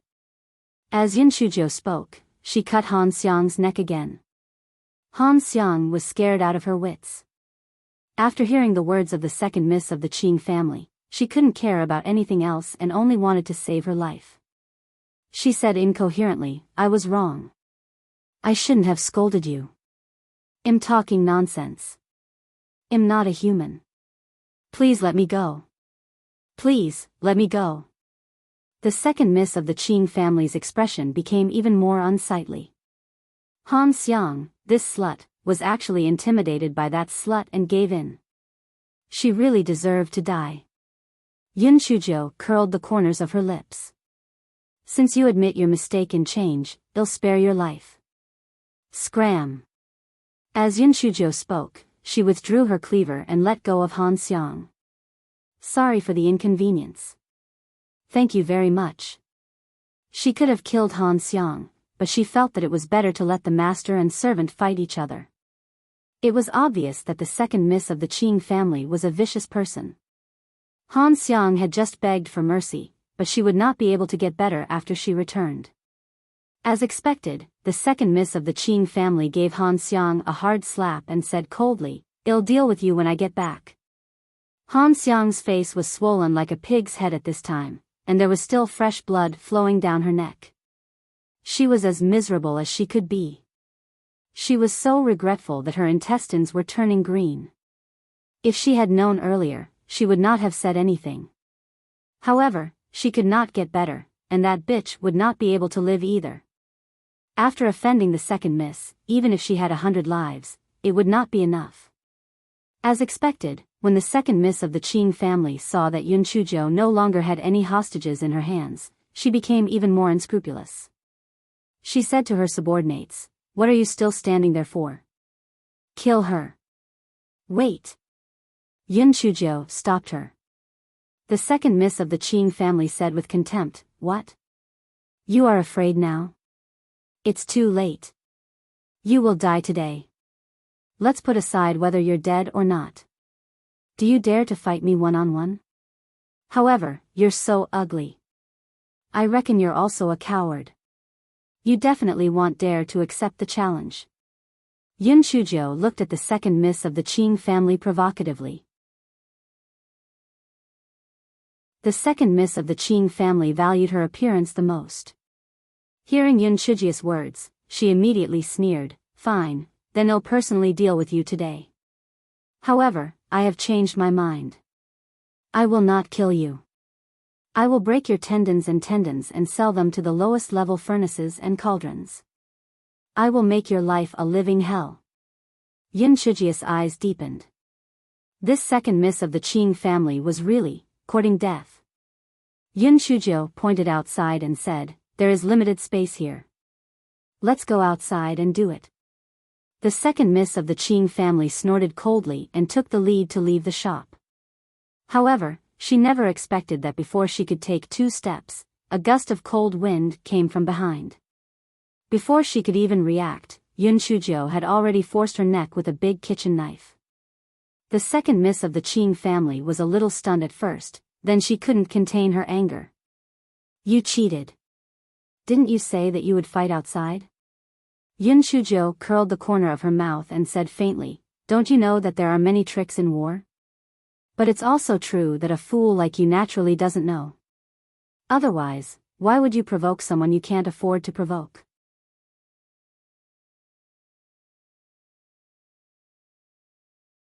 Chapter 52-55, Qing Jin. When the besieged people heard Yun Shuji's words, they were all dumbfounded. There is no shortage of deceit in war. How could it be played like this? The maids and guards of the second miss of the Qing family immediately surrounded Yun Shujo in the middle. Quickly release our miss, or I'll kill you. TSK, as expected, like master, like servant. It's really the same stupidity. I'm afraid that if I let her go, I won't be able to live, right? I have her as a hostage now. You guys should be careful. This is the best way for me to save my life. However, if you guys want to make a move, I won't stop you. Come on, let's do it. Yun Shujo said with a smile. The guards and maids naturally didn't dare to make a move. If they let the second miss get hurt, they wouldn't be able to live either. One of the guards, who seemed to be a small leader, stepped forward and said, Miss, what happened before was a misunderstanding. As long as you let our miss go, we can discuss things. Do you think I'm as stupid as you? However, I don't want to cause any more trouble. As long as she apologizes to me, I'll let her go, Yun Shujo said. In your dreams. Bitch, if you dare to hurt me today, I, Qing Jin, swear that not only will I make your life worse than death, but I'll also exterminate your entire family. Men will be killed, and women will become prostitutes. Ah. My face. Qing Jin screamed continuously because Yun Shujo had used a large kitchen knife to cut her left face. Didn't Qing Jin care about her appearance the most? Then she would go along with her wishes. She was very kind. Qing Jin realized that she had been disfigured by Yun Shujo and immediately screamed with a sharp and ferocious voice, I will kill you. You bitch, I will make people take off your clothes and make the dirtiest beggar. Yun Shujo stabbed her right face again and said coldly, if you still don't know what's good for you, I'll cut off your tongue and let you experience what you just said. Qing Jin didn't dare to say anything else. If her face was injured, she could still use medicine to heal it. But if her tongue was cut off, she would become a mute for the rest of her life. At this moment, the crowd was in a commotion. A middle-aged man walked in with many guards. Qing Jin saw the person and immediately cried out, Father, save me. The middle-aged man's sinister gaze landed on Yun Shujo. Let my daughter go, or I'll make you regret it. The person who came was Qing Yuankue, the second son of the Qing family. He was Qing Jin's father. Yun Shujo did not show any fear on her face. She said indifferently, Senior, is it appropriate for you to threaten me without asking me anything? It's true that this Foggy Valley city is the territory of your Qing family. However, guests are guests. The way your Qing family treats guests is a little too much.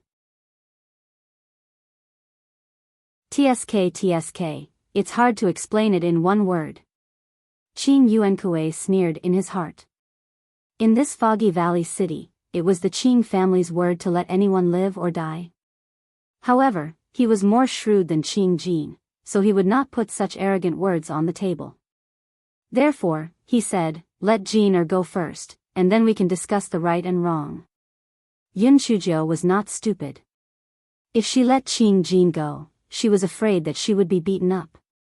Only a fool would let her go. At this time, the guards of the Lan family who were lining up nearby came forward and protected Yun Shujo behind. These guards basically knew Yun Shujo, and most of them had followed her to the 10,000-year-old swamp. The reason why they didn't come forward earlier was because they were certain that their young cousin was a valiant person and would definitely not be at a disadvantage. Now that they saw Qing Yuankue bringing people here, they came forward to help. Sorry for the inconvenience. Thank you very much.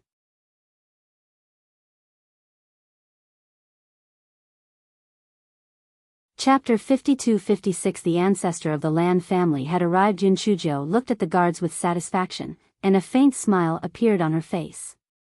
However, this guy was grumbling in his heart. Logically speaking, with such a big commotion here, that old fox should have gotten the message long ago. Why wasn't he here yet? In fact, it was a coincidence that the ancestor of the Lan family had gone to another street to buy a spiritual weapon. Seeing that the guards in line were not going to be able to wait for a while, he went into the shop to choose a spiritual weapon. Seeing that the Lan family's ancestor had an extraordinary bearing, the shopkeeper directly let him go to the second floor, so the guards who came to report the news could not find the Lan family's ancestor. The Lan family's ancestor walked around the second floor. When he went down to the first floor, he saw a guard of the Lan family running over to report anxiously, "Ancestor, the young miss is fighting with someone." The ancestor of the Lan family, what happened to not getting into trouble? What happened to being obedient? It had only been a short while before she started fighting with someone. However, the ancestor of the Lan family thought that it was nothing more than a trivial matter. Once the other party found out that the troublemaker was a member of the Lan family, he reckoned that it would be over if the troublemaker apologized. Therefore, although the Lan family's ancestor frowned, he didn't take it to heart and asked, "She didn't do anything to the other party, right?" The reason why he asked this was because he knew that troublemaker too well. That person was a person who didn't want to be taken advantage of, and she was full of bad ideas. At the very least, she had the protection of the Lan family's guards. No matter what, she wouldn't be taken advantage of. The unlucky one should be the other party. The guard who reported the news said with a somewhat stiff expression, "The young miss has kidnapped the second young miss of the Qing family. She even cut her face twice. Qing Yuankue of the second branch of the Qing family is threatening the young miss to release her." The Lan family's ancestor, his face instantly turned green. Good. Very good. This troublemaker really could cause trouble for him. She actually disfigured the second young miss of the Qing family? This was going to infuriate him to death. The Lan family's patriarch angrily left the shop and headed straight to the scene of the incident. Sorry for the inconvenience. Thank you very much. At this moment, Qing Yuankue, Yun Shujo, and the others were confronting each other. Qing Yuankue saw that many guards had suddenly appeared beside Yun Shujo, and his pupils constricted because he saw the marks on the guards' clothes. Were they from the Lan family? He frowned. Are you from the Lan family? Yun Shujo noticed that there was a commotion behind the crowd. Her heart skipped a beat. The old fox had arrived. Hence, this fellow straightened his back and said, "That's right.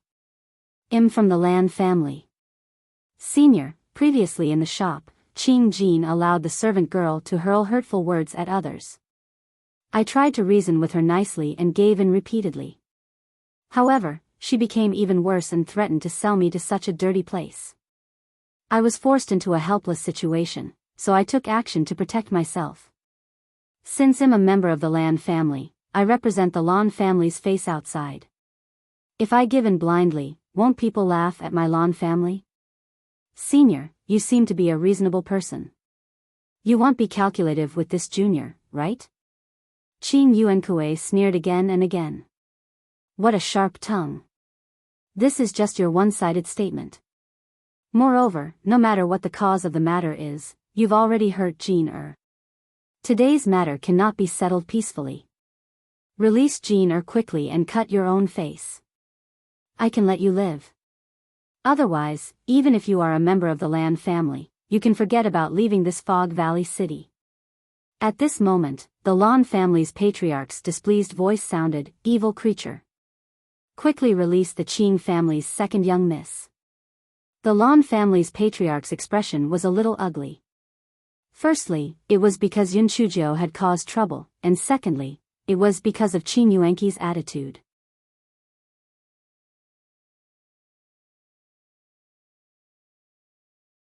Chapter 52-57, forming a group to bully me. The Lan family's ancestor thought to himself, although that troublemaker loved to cause trouble, from what she said, everything was caused by Qing Jin, yet this Qing Yuankui refused to let it go.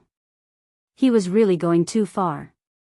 Moreover, the Lan family's ancestor was also an overlord of a region. No matter how inferior his own junior was, he would not allow others to bully him. However, this Foggy Valley city was the territory of the Qing family. He still did not plan to make a big deal out of it, so he ordered Yun Chuzhou to release him. Hearing this, Yun Chuzhou immediately pushed Qing Jin in front of Qing Yuankui, and then ran to the ancestor of the Lan family with tears streaming down her face. "Woo woo, ancestor, you're finally here. I'm going to be bullied to death. It doesn't count if my daughter bullies me. As a father, she also bullies me. They're forming a group to bully me. That Qing Jin and the maid slandered me for looking like a vixen, saying that I was having an affair with that old shopkeeper. They even said that they wanted to kill all the males of our Lan family. The women were all sold to the furnaces and tripod shops. They even said that they would give me, sob, and this senior from the Qing family forced me to cut my own face. Fortunately, you're here. Otherwise, you wouldn't have been able to see me. Old ancestor, you have to make a decision for me. You also know that my health is not good. If I get angry, I will get sick. Ouch, my head hurts so much." As Yun Chuzhou said that, she held her head and moaned, looking like she was half dead. Everyone who watched the whole process, too sinister. Too shameless. Too shameless. Although the cause that she said was in line with the truth, she was lying through her teeth about being bullied to death and her poor health. She was bullied to death? Han Xiang's face was swollen like a pig's head, and her neck was stained with blood. Not to mention, Qing Jin's face was scratched by her. Who was bullied by whom? Moreover, she was still in high spirits just now, and now she was sick. Who was she lying to? Qing Jin was about to explode with anger. She pointed at Yun Chuzhou and scolded, "Bitch, you're spouting nonsense. Father, help me kill her." "No, I want to strip her, shut up." Qing Yuankui shouted angrily and stopped Qing Jin from continuing. The reason why Qing Yuankui did this was because he recognized the identity of the Lan family's patriarch. The Lan family's patriarch's expression became even more unsightly because after hearing Qing Jin's words, he believed Yun Chuzhou's words even more. It seemed that this troublemaker was really not to blame. This Qing Jin really deserved to die. Qing Yuankui was a junior, so it was reasonable for him to greet him first. Therefore, although he was displeased, he still bowed. However, he still bowed and said, "This junior, the second son of the Qing family, Yuan Kui, greets the patriarch of the Lan family. I didn't know that you had come to Fog Valley City. Please forgive me for not welcoming you." The Lan family's patriarch nodded. "There's no need to be so polite. If you have anything to say, we'd better find a quiet place to talk. Don't let others see us as a joke here. Sorry for the inconvenience." "Thank you very much." Qing Yuankui nodded. "Please follow me, senior." The ancestor of the Lan family nodded slightly. Then, he glared at Hei Xinzhou, who was half dead, and left with Qing Yuankui. Seeing the ancestor of the Lan family leave, Hei Xinzhou quickly followed him. What a joke. Was she waiting to be beaten up by a group of people if she stayed here? Seeing her lively appearance, everyone's lips twitched. Didn't she say that she was ill? Her illness was recovering quite quickly. At this moment, old Tua heard the news and brought his men over. When old Tua saw the miserable state of Qing Jin and Han Xiang, he knew without asking that the troublemaker was in trouble. Qing Yuankui obviously knew about old Tua. He took the initiative to greet him and the group arrived at a tea house not far away.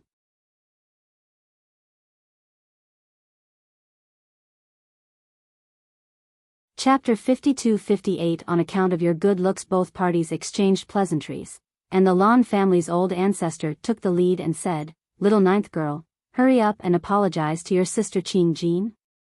Although you two sisters hit it off for fun, you should still have a sense of propriety. Hurry up and go. Hearing this, Yun Shujo secretly laughed in her heart. This old fox was really mean. He sealed the words first. No matter how unwilling Qing Yuankue was, he couldn't say anything. Sure enough, Qing Yuanqi's expression was a little stiff. He wanted to refute, but the Lan family's ancestors' seniority was on par with his great-grandfather. Their statuses were not comparable at all. If that stinky girl had come to Fog Valley City alone, he could have just killed her and apologized to the Lan family with a few spiritual artifacts. But now that the Lan family's ancestor was here, he could only swallow his anger first. Therefore, even though he hated her to death in his heart, he gritted his teeth and said, Senior Lan is right. It's just a fight between the two sisters. It'll be good if we can talk things out. Qing Jean simply couldn't believe her ears. Her father actually said that this matter would be settled just like that? Sister Qing Jean, I didn't do it lightly and offended you. I'm really sorry. You're not angry with me, right? Yun Shujo said sincerely. Qing Jean wanted to strangle Yun Shujo to death, but just as she was about to flare up, she saw Qing Yuanqi's warning eyes. She could only bite her lips and say nothing. Sister Qing Jean, are you not going to forgive me if you don't speak? Sob, I know I'm wrong. Sister Qing Jean, for the sake of your good looks, please forgive me. Yun Shujo said sobbingly. Qing Jean was so angry that she almost fainted. This bitch. She scratched her face and still dared to mention her appearance. She must have done it on purpose. Qing Yuankue coughed and said, Jean, no matter who is right or wrong, the visitor is a guest. Don't be willful. Yun Shujo pursed her lips in her heart. No matter who is right or wrong. The visitor is a guest? Is she trying to say that it's all her fault? Was he trying to make Qing Jean suffer and beg for forgiveness? Qing Jean squeezed out a sentence from between her teeth. I forgive you. Yun Shujo immediately smiled and said, Thank you, Sister Qing Jean. Qing Jean was afraid that she could not help but strangle Yun Shujo to death. She lowered her head and did not look at her. In her heart, she wished that she could cut Yun Shujo into 1,000 pieces. The ancestor of the Lan family glared at Yun Shujo and told her to restrain herself. Then, he said to Qing Yuankue, This little girl, Jo, has not been by her parents' side since she was young, so she has neglected to discipline her. Sorry for making a fool of herself. Sorry for the inconvenience. Thank you very much. Qing Yuankue quickly said, Senior Lan, you're exaggerating. At this time, Qing Yuankue should have praised Yun Shujo, but he wished that he could slap Yun Shujo to death. He really couldn't say any words of praise, so he changed the topic. Senior Lan, you've come from afar, so you naturally want our Qing family to do our best as a host. Since it's still early, why don't you go to the Green Valley with me? The ancestor of the Lan family said with a smile, Since I'm here, I naturally have to pay a visit.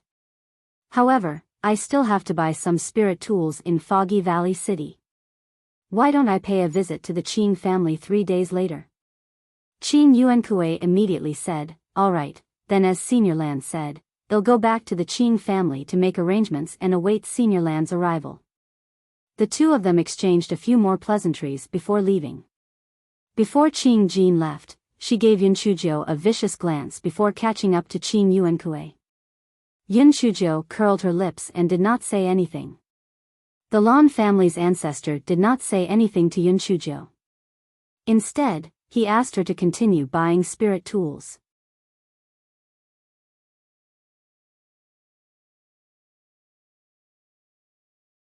Chapter 52-59 Matters of the Qing family. Yun Shujo knew that the old ancestor of the Lan family was preparing to deal with her at night. This fellow was not afraid at all. Anyway, the old fox could not beat her up. At most, she would cry, make a fuss, and hang herself. Thus, this fellow returned to the shop in high spirits. When the old shopkeeper saw that Yun Chujio had returned safely, he revealed a somewhat relieved expression. Yun Chujio rolled her eyes and said to the old shopkeeper, "Old man, I want to buy some high-grade spirit tools. Why don't we talk in private? Sorry for the inconvenience." "Thank you very much." The old shopkeeper was experienced and naturally understood that Yun Chujio wanted to find an opportunity to talk to him in private. He hesitated for a moment and said, "Miss, please follow me to the second floor to take a look." When the two of them reached the second floor, the old shopkeeper said apologetically, "I'm really sorry to have implicated you in the previous matter." Yun Chujio smiled and said, "It has nothing to do with you. It's that Qing Jean who is looking for trouble. I'm not afraid of her." The old shopkeeper had already heard about Yun Chujio's identity from the onlookers. After hesitating for a moment, he said, "Miss, although your Lan family is quite powerful, this is still the Qing family's territory after all. Moreover, the Qing family is now in a period of trouble, and the second branch is extremely overbearing. It's better to be careful." Yun Chujio's heart moved slightly, and she said, "Previously, I heard your conversation with Qing Jean. It seems that you are a member of the Qing family's eldest branch.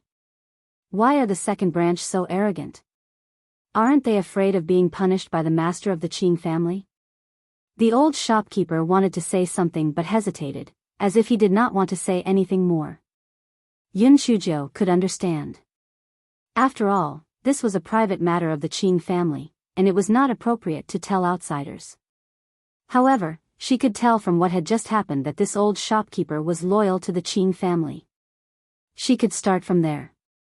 Hence, she sighed and said, "Sigh, it is common for families of large families to fight each other. You also know the reputation of our Lan family. There are countless cases like this. Therefore, I can completely understand the feelings of the old man. The Lan family had always been famous for internal strife." Therefore, the old shopkeeper let down some of his guard when he heard this. He also had no one to complain to. He clenched his teeth and said, "All right, since Miss has asked, I will say it simply. At least let the world know how despicable the second branch of the Qing family is." Although there are quite a number of collateral branches of the Qing family, the main branch and the second branch are the only direct descendants. The head of the Qing family has not decided on the next head of the Qing family, so the main branch and the second branch have been managing the Qing family's property together, so it is quite peaceful. However, in the past 2 years, the head of the Qing family has appeared less and less, and the second branch has been regarded more highly. The second branch has also become more arrogant, brazenly stealing the properties of the main branch. It is said that in 2 days, the second branch's Qing Jinghe will be announced to the public as the next head of the Qing family. When that time comes, the people of the main branch will definitely be driven out of the ancestral house, and their lives may not even be saved. Then, the master of the Qing family will just let it go? The eldest branch will just let the second branch bully them without retaliating? Yun Chujio asked, puzzled. "Sigh, this is the order of the master. What can the eldest branch do?" Moreover, the eldest branch was originally prosperous, but they were stupid, disabled, and missing. Even if they wanted to fight with the second branch, they wouldn't be able to win. The shopkeeper sighed. Yun Chujio's eyes flashed, stupid. Disabled? Missing? It was most likely the second branch's doing. The old shopkeeper sighed and said, "Miss, it's fine if you listen to these things.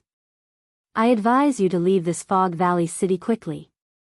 Otherwise, the second branch will take revenge."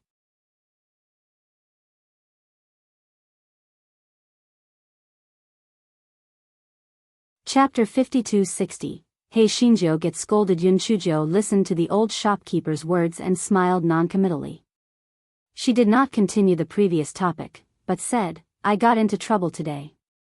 When I go back, I will be scolded by the old ancestor. I wonder if the shopkeeper can make it easy for me to buy more spiritual weapons?" The old shopkeeper was stunned at first, but then he smiled bitterly in his heart. He thought that this little girl was concerned about the Qing family, but it turned out that her ultimate goal was this. However, seeing that she had suffered an undeserved disaster, he could also be lenient. After all, in a few days, this shop would most likely fall into the hands of the second branch, so he might as well give her a favor. Thus, Hei Shinjo bought a bunch of spirit tools that she liked. As for the additional conditions, she could not do it, so she asked the old shopkeeper to change the other conditions. As the saying goes, rules are dead, and people are alive. Hei Shinjo had always been very knowledgeable about this. That evening, Hei Shinjo hopped back to the inn that she had booked. This guy knew that he would be scolded at night. Therefore, on the way back, this guy finished his dinner.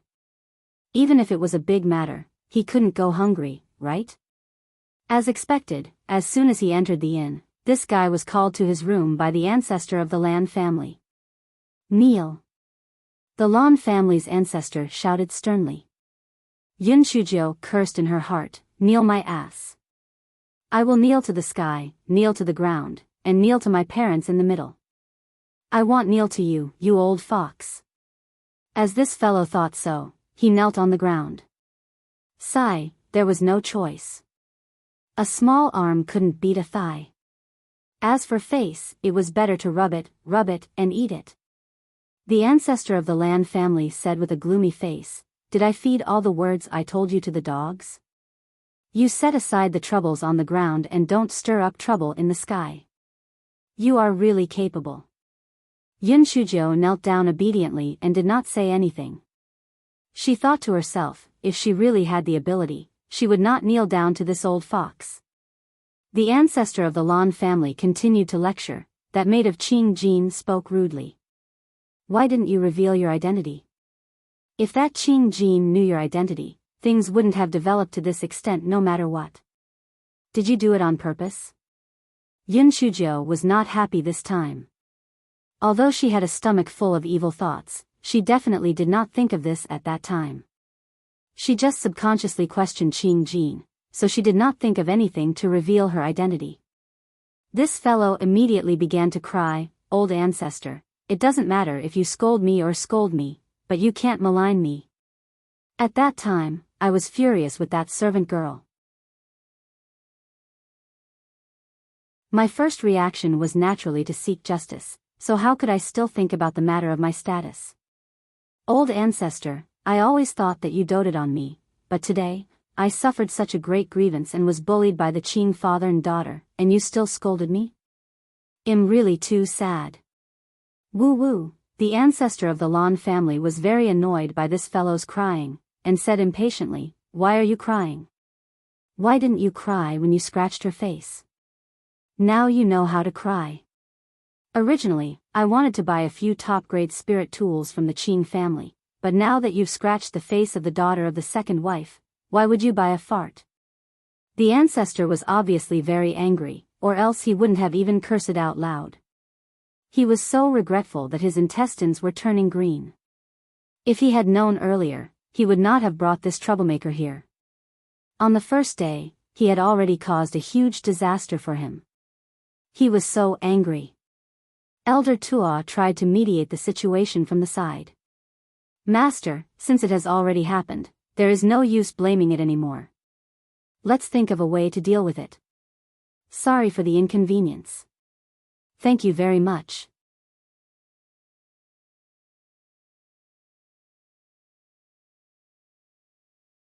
Chapter 5261 Was thick-skinned. The ancestor of the Lan family said unhappily, a countermeasure?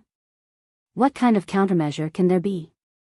For my sake, it's already good enough for the Qing family not to kill her, let alone sell her to us with high-end spiritual weapons. The ancestor of the Lan family glared at Hei Shinjo when he said this. It was all because of this troublemaker. Yun Shujo wiped her tears and said through gritted teeth, if they don't sell it to us, we will rob them. Lan family's patriarch, Elder Tua, Lan family's patriarch was speechless and scolded, to think that you are so smart. If the Qing family of the Valley of Fog is so easy to provoke, do you think other forces will always be so quiet? Patriarch, I'm not talking about robbing openly. We are going to do it covertly, Yun Shujio said with a smile. The Lan family's forefather and elder Tuo were stunned when they saw the brilliant smile on her face. The Lan family's forefather asked, "What do you mean?" "Forefather, the Qing family is in deep trouble now, and their minds are all focused on internal strife. Well, observe when we get to the Qing family. If the eldest branch can help us get up, we might as well help the eldest branch kill the second branch. In this way, the eldest branch will have to repay us with good things. If the eldest branch is unable to stand up, then we will think of a way to extort money from the second branch. After all, we will not be at a disadvantage." Yun Shujio said.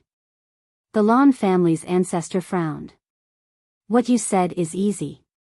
We only brought a few hundred guards. What can we do? Moreover, this is the Qing family's family matter. We don't need to involve ourselves in danger. If we succeed, that's good. If we fail, the consequences will be unimaginable." Yun Shujio curled her lips slightly. "Forefather, to put it bluntly, even if I didn't offend Qing Jin today, you would have returned empty-handed when you went to the Qing family." Forefather frowned immediately. "What do you mean?" Hei Shinjo said with a smile, "Forefather, my blood is not flowing smoothly while I'm kneeling here. My head won't turn. What do you think?" The ancestor of the Lan family was so angry that he was amused. "Get up. It's fine if you say zi wu yin lai, but if you say something without thinking, humph." Hei Shinjo chuckled and stood up. She said shamelessly, "I know that you are sharp-tongued but soft-hearted, ancestor. You love me the most." Yun Shujio had never known how to be reserved.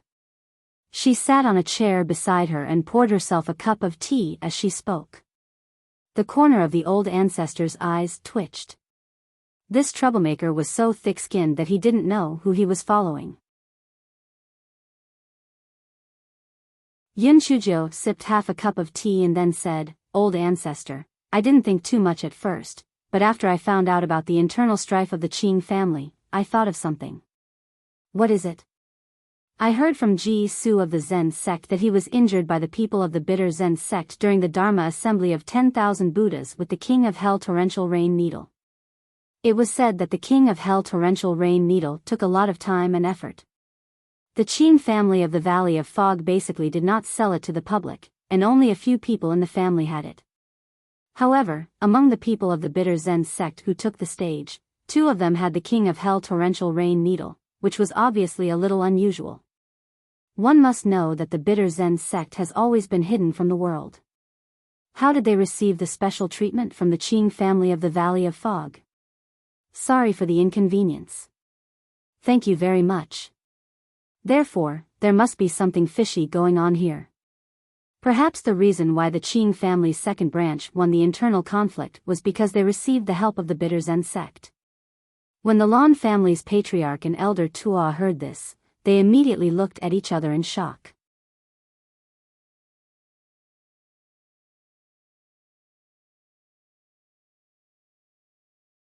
Chapter 52-62, Yun Shujia's guess. Yun Shujio continued, "The bitter Zen sect is connected to the Divine Devil Hall, so the second branch of the Qing family naturally doesn't like our Lan family. Why would they sell us high-end spiritual artifacts? This is still a small matter. Perhaps the Qing family has already set up an ambush for us to sneak in and kill us. After all, the Divine Devil Hall can predict that once the Qi family cuts off our spiritual artifact supply, you will have to come to the Qing family in the Valley of Fog to purchase them. This is a good opportunity to kill you. As for me, I am purely a gift." At this moment, the face of the Lan family's old ancestor could not be described with an ugly expression. It was so gloomy that it was almost dripping water. Although he felt that most of what Yun Shujio said was just speculation, he had to admit that what she said made sense. If the Qing family and the Divine Devil Hall had colluded, then if he went to the Qing family, it would definitely be a disaster. Then the question was, should he go to the Qing family or not? If he didn't want to go, he could find a random reason to return to the Lan family right away. However, if her speculation was wrong, then he would have wasted an opportunity to buy things. Seeing that the patriarch of the Lan family was like this, Yun Shujo didn't continue to speak, but slowly drank her tea. Several thoughts flashed through the patriarch of the Lan family's mind, and he looked at Yun Shujo. What do you plan to do?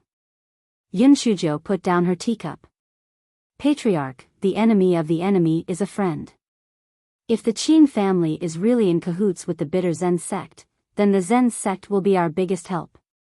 You can send a message to Master Liaowu and tell him my guess. He will definitely agree if I ask the Zen sect to come over and help. Tell the Zen sect to hide in the vicinity of the Fog Valley. We will go to the Qin family to check out their background first. If they really fall out with each other, we will not be afraid of them. The ancestor of the Lan family frowned. If your guess is wrong and the bitter Zen sect has nothing to do with the second branch of the Qin family, how will we explain it to the Zen sect? Won't they have wasted their trip? Yun Shujo shrugged. It's okay. If that's the case, leave the matter of appeasing the Zen sect to me. The ancestor of the Lan family and Elder Tuo discussed it again. In the end, they decided to do as Yun Shujo said. In this way, it was better to be prepared. Otherwise, if the second branch of the Qin family really harbored evil intentions, it would be bad. Yun Shujo thought for a while and said, looking at the situation today, that Qin Yuankui and Qin Jin probably didn't know about it. Otherwise, they wouldn't have provoked me. Old ancestor, what is the composition of the Qin family? The old master of the Qin family has passed away many years ago. The current master is Qin Yuanqi's grandfather, Qin Haotian. The eldest son of the Qin family was originally a prosperous man. However, in recent years, he had encountered some unforeseen circumstances. Some died, some were stupid, some were disabled, and some went missing. It could be said that there were only a few people left. Now, only Qin Yuanda, who was of the same generation as Qin Yuankui, was left struggling. There was no way for him to compete with the second son. The head of the second son is Qin Shaoqing, Qin Yuanqi's father.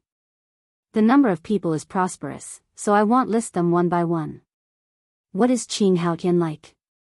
The Qin family's eldest branch is in such a miserable situation, and he doesn't care? Yun Shujo asked in confusion. The ancestor of the Lan family shook his head. I haven't seen Qin Haotian in all these years. Every time I come to Qinggu, he is in closed-door cultivation. I don't know the details. Sorry for the inconvenience. Thank you very much. Yun Shujo blinked her eyes. She thought that Qin Haotian must have been controlled by the second branch. Otherwise, she wouldn't have left him alone. TSK, the affairs of the Qin family were really interesting. She loved to help the weak and help the strong. If the Qin family's eldest branch was pleasing to the eye, she could also help them.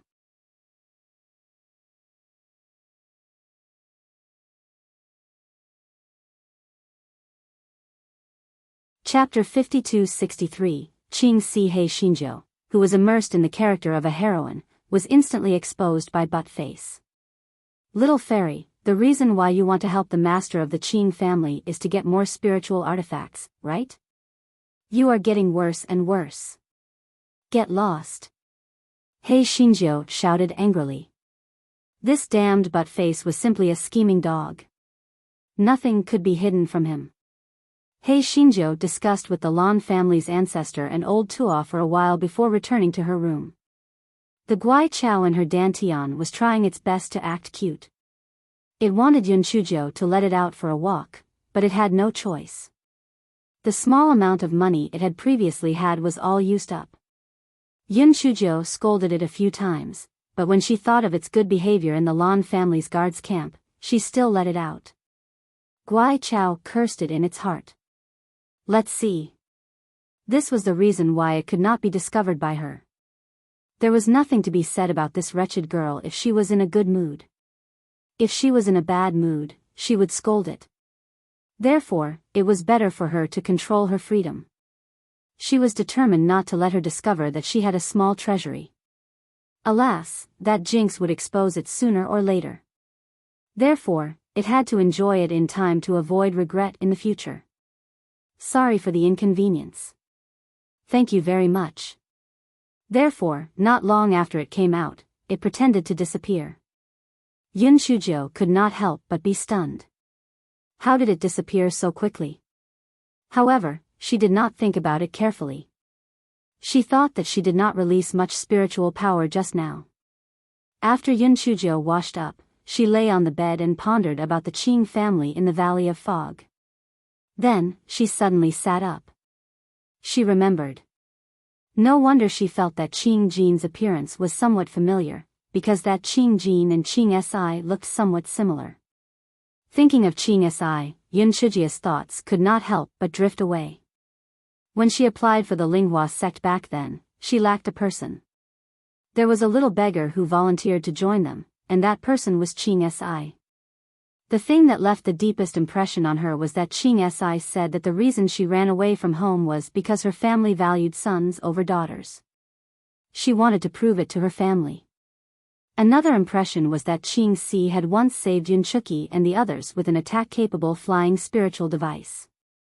However, she had always kept her identity a secret, so she did not ask much about it. Qing Si? Qing Jin? Could it be that Qing Si was really related to the Qing family of the Valley of Fog? However, how did she get from the Chongshao continent to such a low-class continent like the Qing Xian continent? Yun Shujo could not figure it out no matter how much she thought about it.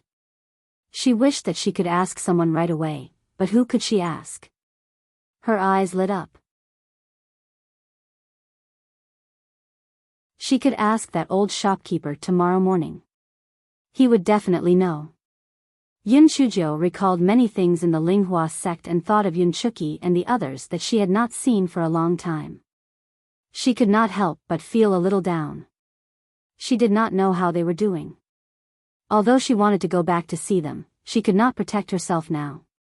If she left the Lan family's protection rashly, she would be courting death. Yun Shujo did not sleep well that night.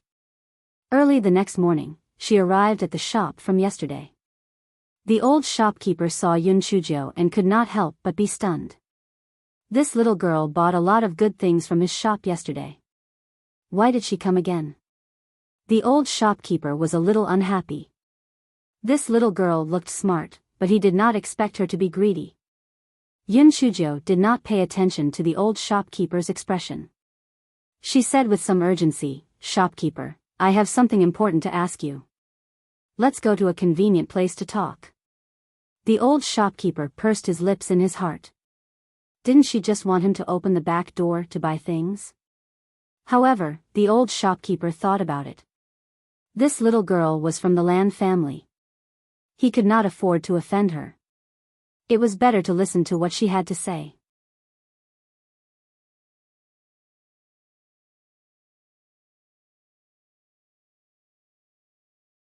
Chapter 52-64. The third miss of the Qing family. The old shopkeeper brought Yun Shujo to the second floor again and asked, "Miss, what's the important matter?" "Old man, do you know a woman named Qing Si?" Yun Shujo asked urgently. The old shopkeeper could not help but be stunned. "You mean the third miss?" Yun Shujo took out a pen and paper from her storage ring. After a simple sketch, a beautiful woman leaped onto the paper. The old shopkeeper was shocked by Yun Shujia's amazing painting skills. He then said, "That's right. This is the third miss of the eldest house. Do you know her?" Although Yun Shujo was prepared for this, she was still a little surprised. She did not expect that she would find Qing Si's family after going around in circles. However, Qing Si should not be in the Qing family right now. After all, no matter how fast her cultivation speed was, she should not be able to reach the level of ascending to the Chongshao continent. Just as Yun Shujo was thinking about it, she heard the old shopkeeper sigh and say, "Third miss is also a poor person. She is the only girl in the same generation as the eldest branch, so she is very doted on. However, she disappeared for some unknown reason. The eldest branch sent many people to search for her, but they were unable to find her. A few days ago, the second branch found her. However, the second branch definitely did not have good intentions. It's just that I don't know what they are planning. Yun Shujio suddenly raised her voice. You're saying that Sister Qing Si has already returned to the Qing family? The old shopkeeper nodded. He was very puzzled. Could it be that this little girl knew the third miss? But how did she know the third miss? Yun Shujio naturally would not explain her doubts. This fellow no longer had the mood to buy any more spirit tools. He wished that he could immediately go to Qinggu to see Qing Si. However, she knew that she could not rush this matter. Even if she saw Qing Si, she could not simply recognize her. She had to find out more about the Qing family first. When Qing Si first met them, she said that she had run away from home because her family valued sons over daughters. However, during their interaction later on, it was obvious that Qing Si had something on her mind. However, she did not want to say it, it was not appropriate for her to ask. Moreover, the most important question was, how did she get from the Chongshao continent to the Qingxian continent? Was the second branch involved in this? Also, why did the second branch kindly find Qing Si back? There might be a conspiracy behind this. Yun Shujio chatted with the old shopkeeper for a while, then left the shop and continued to arrange for people to buy spiritual artifacts. Finally, the day to go to the Qing family in the Valley of Fog arrived. Unexpectedly, Qing Yuankui actually brought people to personally pick up the Lan family's patriarch, and his attitude was clearly much more attentive than before. The Lan family's patriarch and elder Tua exchanged a look without batting an eyelid. It seemed that the troublemaker was right. The Qing family's second branch indeed had a plot. This Qing Yuankui did not know about it before, and now obviously knew about Qing Xiacheng's plans, so he strongly invited them to the Valley of Fog. The ancestor of the Lan family said a few polite words, then he left Foggy Valley City with Qing Yuankui. Sorry for the inconvenience. Thank you very much. Green Valley was not too far from Foggy Valley City. After more than 2 hours, they arrived at the entrance of Green Valley. The entrance of Green Valley was much more heavily guarded than Foggy Valley City.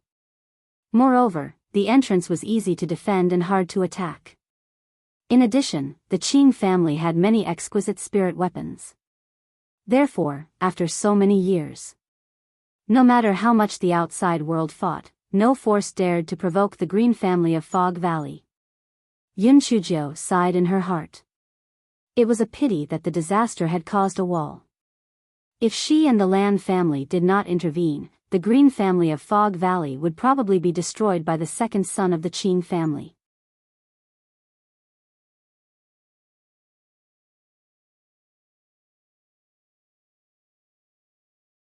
Chapter 52-65, as expected, had a plot. Qinggu occupied a large area, and the people living here were mostly the direct descendants and side branches of the Qing family. The ancestral home of the Qing family was located in the middle of Qinggu. As soon as they arrived at the entrance of the ancestral home, an old man led a group of people to wait at the entrance. It was Qing Xiaoqing, the father of the head of the second branch, Qing Yuankui. Qing Xiaoqing and Lan Dimeo were of the same generation, so he was the junior of the ancestor of the Lan family, so it was reasonable for him to come out to welcome them. After Qing Xiaoqing bowed to the junior, he said warmly, "Senior Lan's arrival has graced the Qing family. It's a great honor. Senior, please come in." The Lan family's patriarch said a few polite words and led his men into the ancestral mansion. It was impossible for the guards to follow him to the reception hall. Qing Yuankui arranged for the guards to be taken to other places. The Lan family's patriarch didn't have any unusual reaction. He wanted to see what the Qing family's second son wanted to do. After they arrived at the guest hall and sat down, the ancestor of the Lan family proposed to see the master of the Qing family. Qing Xiaoqing sighed, "Father's health is getting worse and worse. He is in a depressed mood and does not leave the courtyard. Moreover, he does not see outsiders. Please forgive me, Senior Lan." The ancestor of the Lan family sneered in his heart, but he said with concern on his face, then we should hurry and find someone to treat him. Do not delay. Qing Shaoqing sighed and said a few perfunctory words, then said, Senior Lan, you should be here this time to buy some high-grade spirit weapons, right? After seeing the ancestor of the Lan family nod, he said, according to the friendship between our two families, there is naturally no problem. It's just that the latest batch of spirit weapons hasn't been completed yet. Senior, why don't you stay at the Qing family first and let me do my best as a host? If the Lan family's ancestor had some doubts about Yun Shijia's guest before, he was now very sure that Qing Shaoqing had other intentions. Because even if the latest batch of spiritual artifacts hadn't been completed, he could still bring them to the warehouse to pick out some suitable spiritual artifacts. There was no need to deliberately delay the time. The Lan family's ancestor sneered in his heart, but he said on the surface, all right, then I'll have to trouble you. A faint light flashed in Qing Shaoqing's eyes, and he immediately smiled and said, Senior, you are too kind. We can't usually invite such an important guest like you. How can we talk about disturbing you? The ancestor of the Lan family said a few more polite words, and Qing Shaoqing let Qing Yuankui bring the three ancestors of the Lan family to the guest house to rest first. Qing Yuankui immediately brought the three of them to a beautifully decorated guest house, and left after saying a few polite words. Yun Shuzhou went to her room and washed up briefly. There were handmaidens arranged in the guest house and they served her very well. Yun Shuzhou was thinking about Qing Si, but she couldn't ask about it rashly. Not long after, a handmaiden came in and reported, Miss Yun, the second miss is waiting at the entrance of the guest house. She said that she wants to accompany you to the back garden of the ancestral residence for a walk. Yun Shuzhou curled the corners of her lips. This was her chance. Sorry for the inconvenience. Thank you very much. After she greeted the Lan family's ancestor, she followed the maid out of the guest house. The moment she left the guest house, she saw Qing Jin with a stiff smile. Qing Jin's face should have been smeared with a good ointment. At this moment, only a faint scar was left. She believed that she would recover to her original state in a few days. However, she had never suffered such cowardice. She wished that she could tear Yun Shuzhou into 10,000 pieces. However, when she thought of her father's instructions, she could only say with a stiff face, Sister Yun, we don't know each other until we fight. Let me accompany you to the garden. Yun Shuzhou said with a smile, Sister Qing Jin, you are really magnanimous. I admire you.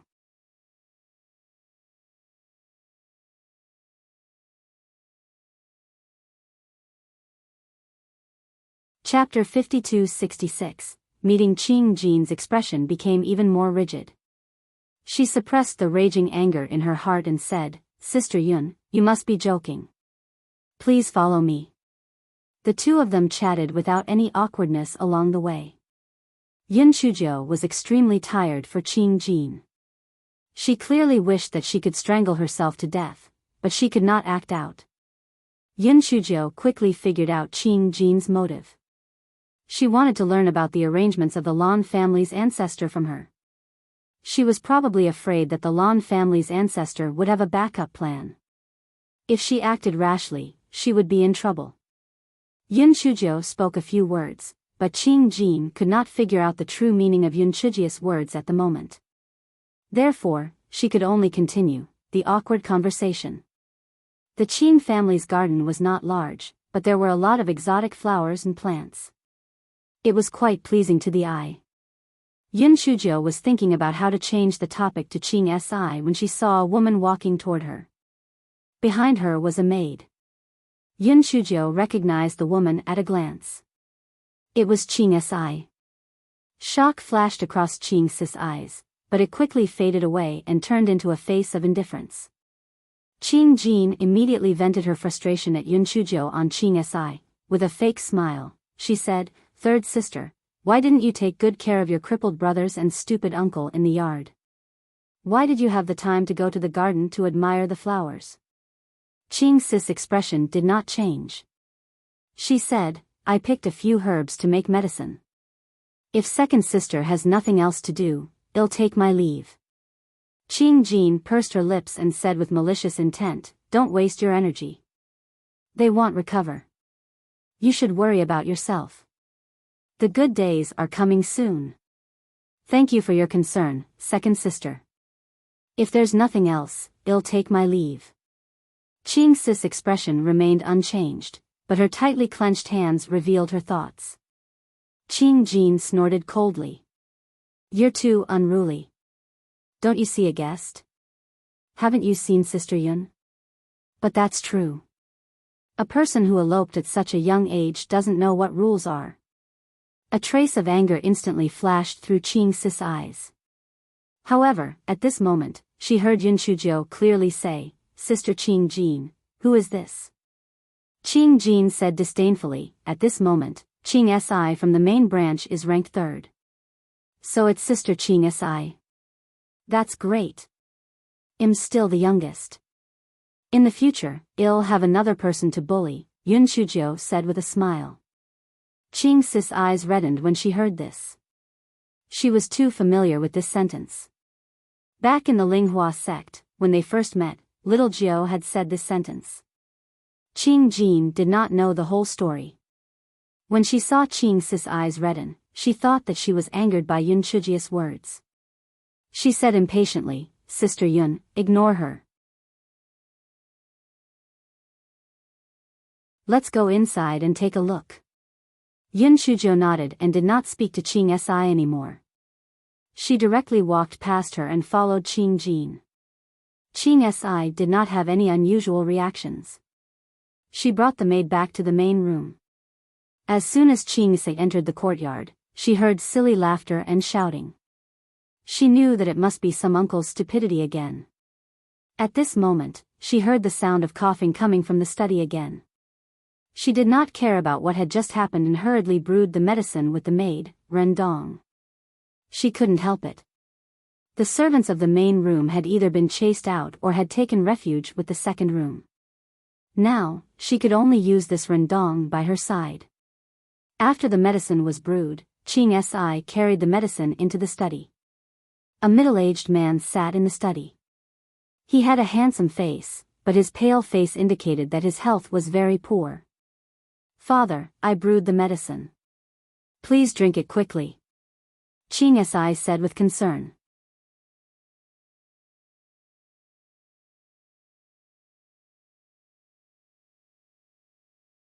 Qing Yuanda took the bowl of medicine Qing Si handed to him and immediately drank it. Qing Si glanced at the books on the table and her eyes dimmed. She said, "Father, your health is not good. Don't waste your energy reading these books." Qing Yuanda shook his head. "Defang is pressing me step by step. Only by developing a puppet that can attack autonomously can I make your great-grandfather take back his orders." Qing Si smiled bitterly in her heart. Even if her father could develop a puppet that could attack on its own, it would be impossible for her great-grandfather to change his mind. This was because her great-grandfather had clearly been restrained by the second branch.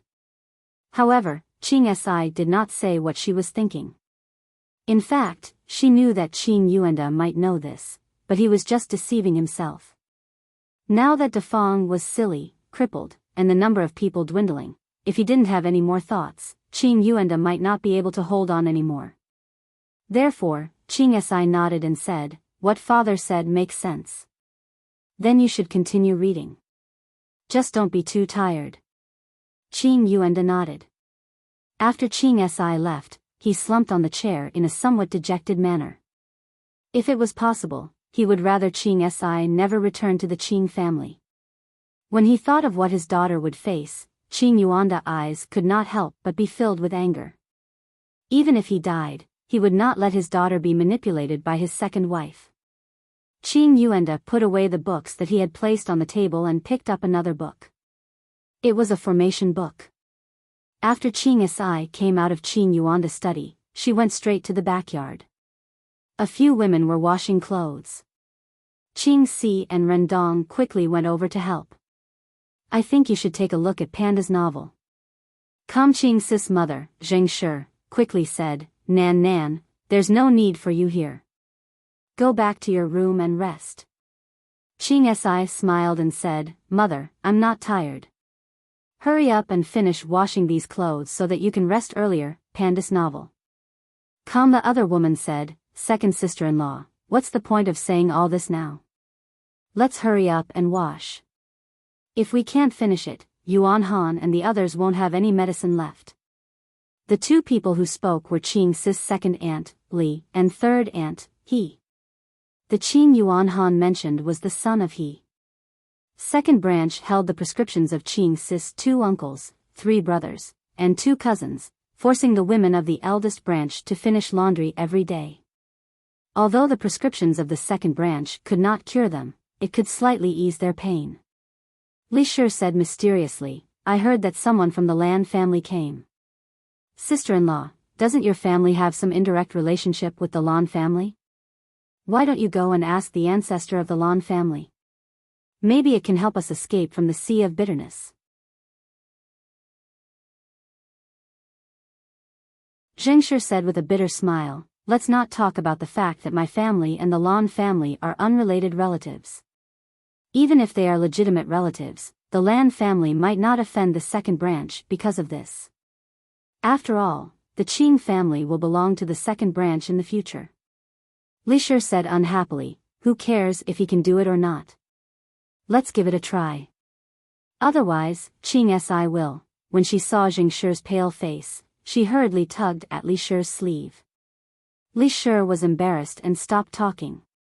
Zheng Shi stood up abruptly and said to Qing Si, Nan, Mother will go in and change her clothes. After that, we will go to the guest house to visit the Lan family's ancestor."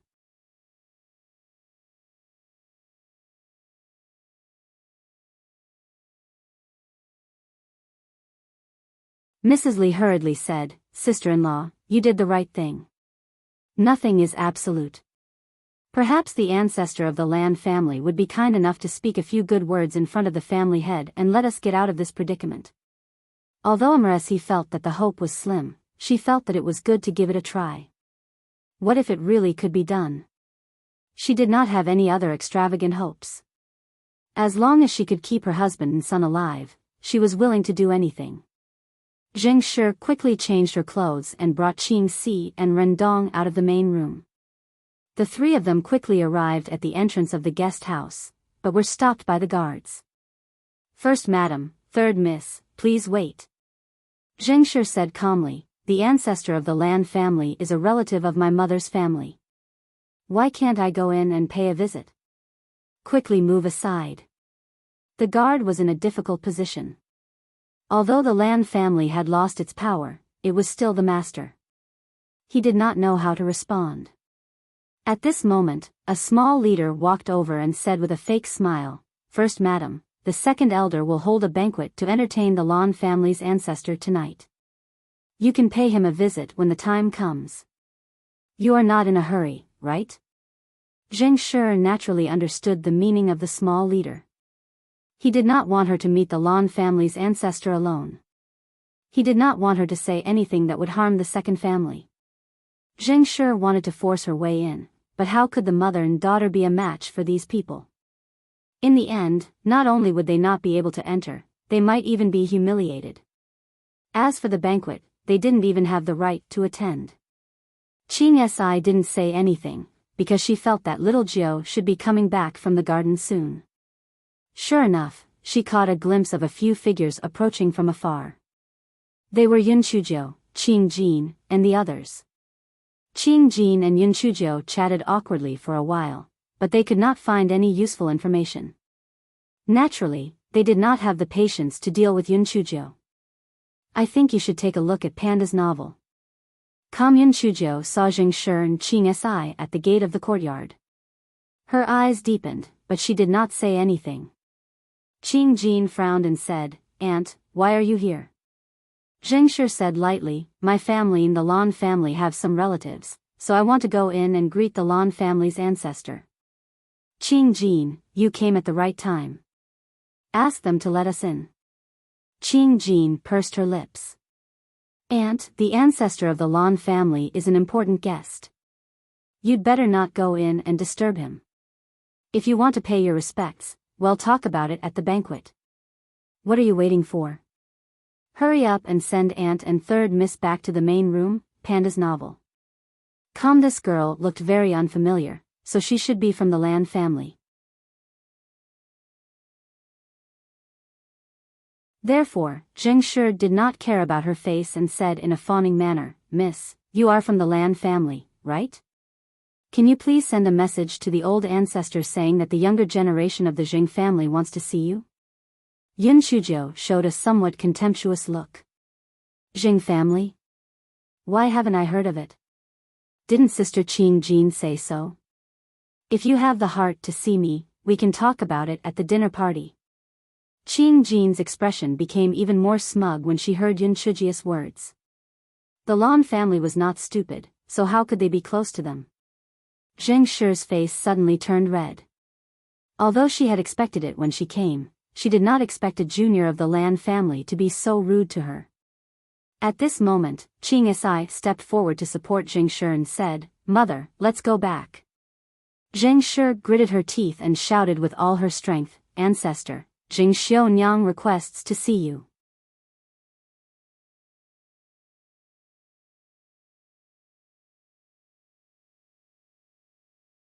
In fact, when Jing Shi was talking to the guards, the Lan family's ancestor and elder Tua had heard it, but they were not prepared to pay attention to it, in case the two houses were suspicious. However, now that he sure was shouting so loudly, it would not make sense for her to pretend that she did not hear it. The Lan family's ancestor gave Elder Tua a look, and Elder Tua went into the courtyard and said, Come in. Lady, he immediately pushed aside the guards who were blocking her way and walked in with Qing Si and Rendong. Qing Jin stomped her feet angrily, but it was not good to stop them. She thought about it and decided to follow them in to take a look.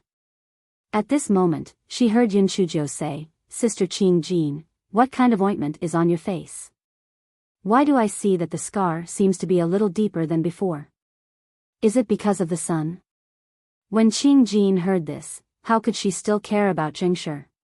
She glared fiercely at Yun Shujiu and left hurriedly with her maid. She probably went back to look at herself in the mirror. Yun Shujiu revealed a puzzled expression, shook her head, and then entered the guest house. In the guest house's living room, Jing Shi and Qing Si were already kneeling on the ground. As for Rendong, he was taking a walk in the courtyard. Jing Shi said with tears streaming down her face, Old ancestor, I know it's a bit rash to ask to see you, but I can only ask for your help. The Lan family's old ancestor's expression was very cold. Get up and speak. Jing Shi saw the Lan family's old ancestor's expression and her heart instantly turned cold. She smiled bitterly in her heart. That's right, if she was the Lan family's old ancestor, she wouldn't have gotten involved in this mess. However, Jing Shi still felt lucky and said, Ancestor, to tell you the truth, the family head has already been suppressed by the second elder. He is basically their puppet. I think you should take a look at Panda's novel. The male members of our big branch have met with misfortune one after another. They are stupid and disabled. The second branch is pressing on step by step. In a few days, the second elder will officially take over the position of the family head of the Qing family. At that time, everyone in our main branch will most likely lose their lives. The expression of the Lan family's patriarch did not change. He asked, What do you want me to do for you? After all, this is a family matter of your Qing family. It is not good for me to be involved in it. Jing Shi heard this and, she knelt on the ground again. Patriarch, I do not expect you to save everyone in our main branch. As long as you can protect Nan Nan's life or send her to another continent, I am willing to give all the assets of the main branch to you in return. When Yun Shujiu entered, she happened to hear what Jing Shi said. She could not help but sigh. This Jing Shi was really good to Qing Si. How could she have the preference for boys over girls that Qing Si had mentioned at that time? Qing Si's eyes were red. She bit her lips tightly, her heart filled with guilt. Before the Lan family's old ancestor could speak, Yun Shujiu said with a smile, Auntie, don't make things difficult for the old ancestor. Miss Qing Si is a member of the Qing family. Our Lan family doesn't have the time to meddle in your business. Zheng Shi's face turned even paler as she looked pleadingly at the Lan family's patriarch. However, to her disappointment, the expression of the Lan family's patriarch didn't change at all. What little ninth girl said makes sense. It's not appropriate for our Lan family to interfere in your Qing family's matters. Please leave. Zheng Shi smiled bitterly and stood up. As expected, it was easier to add flowers to the brocade than to send charcoal in the snow. This trip had been in vain. Pandas novel. Kam Qing-jin saw Zheng Shi's dejected look and could not help but sneer in her heart. She knew that the Lan family would not bother with them at all. However, her father had lectured her and insisted that she come back to keep an eye on them.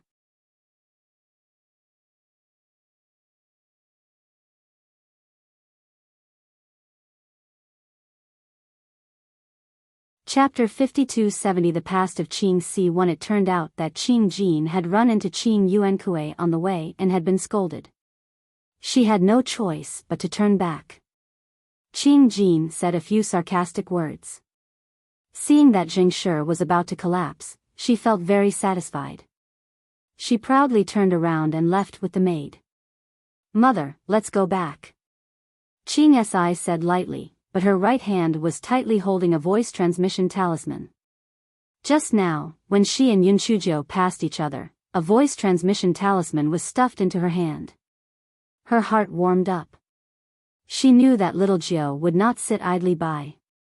The reason why she said those harsh words was to confuse the second wife. Qing Si accompanied Zheng Shi back to the main room. Li Shi and He Shi, who were looking forward to it, saw Zheng Shi's dejected look and knew that things did not work out. Naturally, they were very disappointed. Qing Si found an excuse to return to her room. Her hand trembled as she took out the voice transmission talisman. For a moment, she did not know where to begin. Fortunately, the voice transmission talisman started to tremble. Miss Qing Si, I'm sorry. I'll apologize to Auntie in the future. Quickly tell me, what exactly is going on? Qing Si's eyes could not help but heat up. She sorted out her thoughts and told her everything. Before Qing Si was born, the Qing family's eldest son was a male, so Qing Si was doted on by the eldest son. However, Qing Yuankui and Zheng Shiju said that the path of artifact refinement was too hard and was not suitable for girls, so they kept letting Qing Si learn artifact refinement. Not only that, they also said that girls did not need to train too hard and let her learn more zither, chess, calligraphy, and painting. In this way, Qing Si's cultivation level was naturally the lowest among her peers, and she often heard people laughing at her behind her back. In addition, Qing Luo and Qing Jin from the second branch would fan the flames by Qing Si's ears from time to time, saying that Qing Yuankui and Zheng Shi valued sons over daughters. Qing Si had some opinions about her parents, thinking that they valued her 3 older brothers and looked down on her. Qing Si was protected too well by Zheng Shi, so she did not understand the wickedness of people. Instead, she treated the two of them as good sisters. Qing Luo and Qing Jin took advantage of Qing Si's eagerness to learn how to refine weapons. They often brought her to the second branch's refining room to observe the refining process. Qing Si trusted the two of them even more. The 3 of them often went out to play, and each time, they would bring a handsome guard. Qing Si was simple-minded and did not care about this matter at all. When Qing Si was 14, it coincided with the clan's triennial competition. Therefore, the Zheng Shi and Qing Yuankui paid less attention to Qing Si. Therefore, when the guard sent a message to Qing Si saying that Qing Luo and Qing Jin had invited her to visit the mountains, she did not doubt it at all. However, she did not expect that it was not Qing Luo and Qing Jin who were waiting for her, but the fierce-looking guard. Third miss, you don't know, right? Now there are rumors that you and I are having an affair. Why don't we just do it? Qing Si was obviously frightened. Where are the eldest and second sisters? They will be here soon. Don't mess around. Third miss, you are really stupid. Do you think they don't know that I did this? If it wasn't for them, how could I have gotten close to you? Although the guard was a little afraid that the eldest house would not let him off, Qing Luo and Qing Jin told him that a woman's chastity was the most important. As long as he was cooked, he would at most be beaten up. De Fong still had to marry Qing Si to him in the end. Thinking that he could have both beauty and money, the guard could not care about anything else. He immediately used force.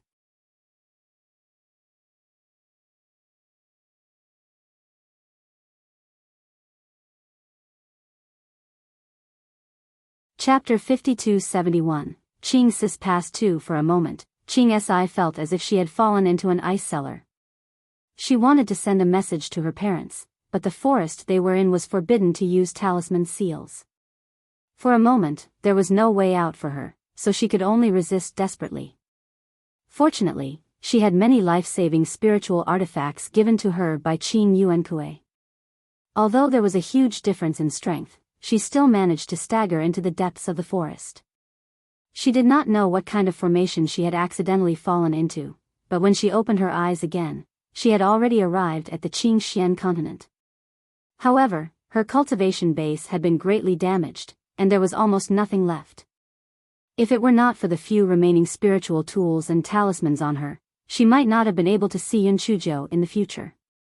After experiencing such a huge change, she had become unable to trust anyone. That was why when she first met Yunchujo and the others, she had said that she had run away from home because her family valued sons over daughters. Of course, Qing Si was still a little unconvinced. She felt that her parents did not let her learn how to refine weapons and did not let her cultivate properly because they looked down on women. That was why when she first met Yunchujo, who was also a woman, she chose to be close to Yunchujo. Countless times, she was glad that she had made the right choice.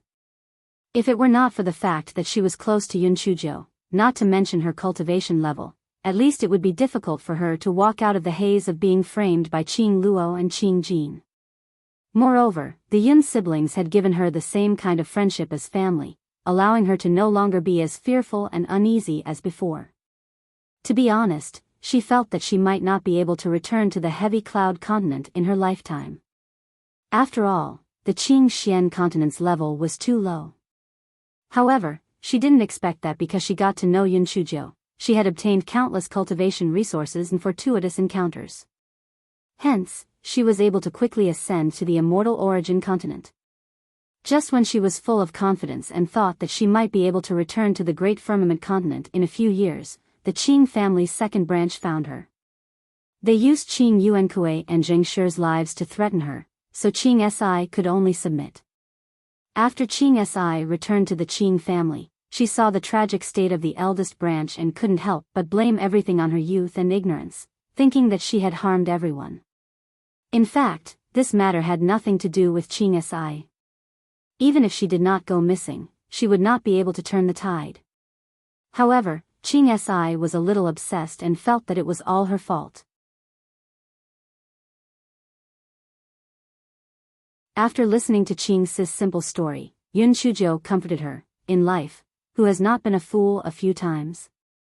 So, let the past be the past. Qing Si, Miss Qing Si, puzzled. How did the second branch find you? And why did they insist on bringing you back? What are their intentions? I don't know how they found me, but I know the reason why they brought me back. Because of my special constitution, they wanted to give me to Xianji of the Bitter Zen sect as a furnace and a cauldron, Qing Si said with a sneer. Yunchujo almost threw the voice transmission talisman on the ground. What was that? Xianji? A furnace and a cauldron? Wasn't Xianji a monk? I only found out the truth after I came back. Back then, my parents didn't let me learn how to refine artifacts and didn't let me cultivate diligently because I had the body of a mystical lady. If my cultivation reached a certain level, people would easily see through my constitution. Body of a mystical lady? Yunchujo had read relevant records in some ancient books. It was said that if a man who had sex with the body of a mystical lady cultivated some secret technique, his strength would greatly increase. Miss Qing Si, don't be afraid. As long as we work together, we will definitely be able to break the current predicament, Yun Shujiu said resolutely.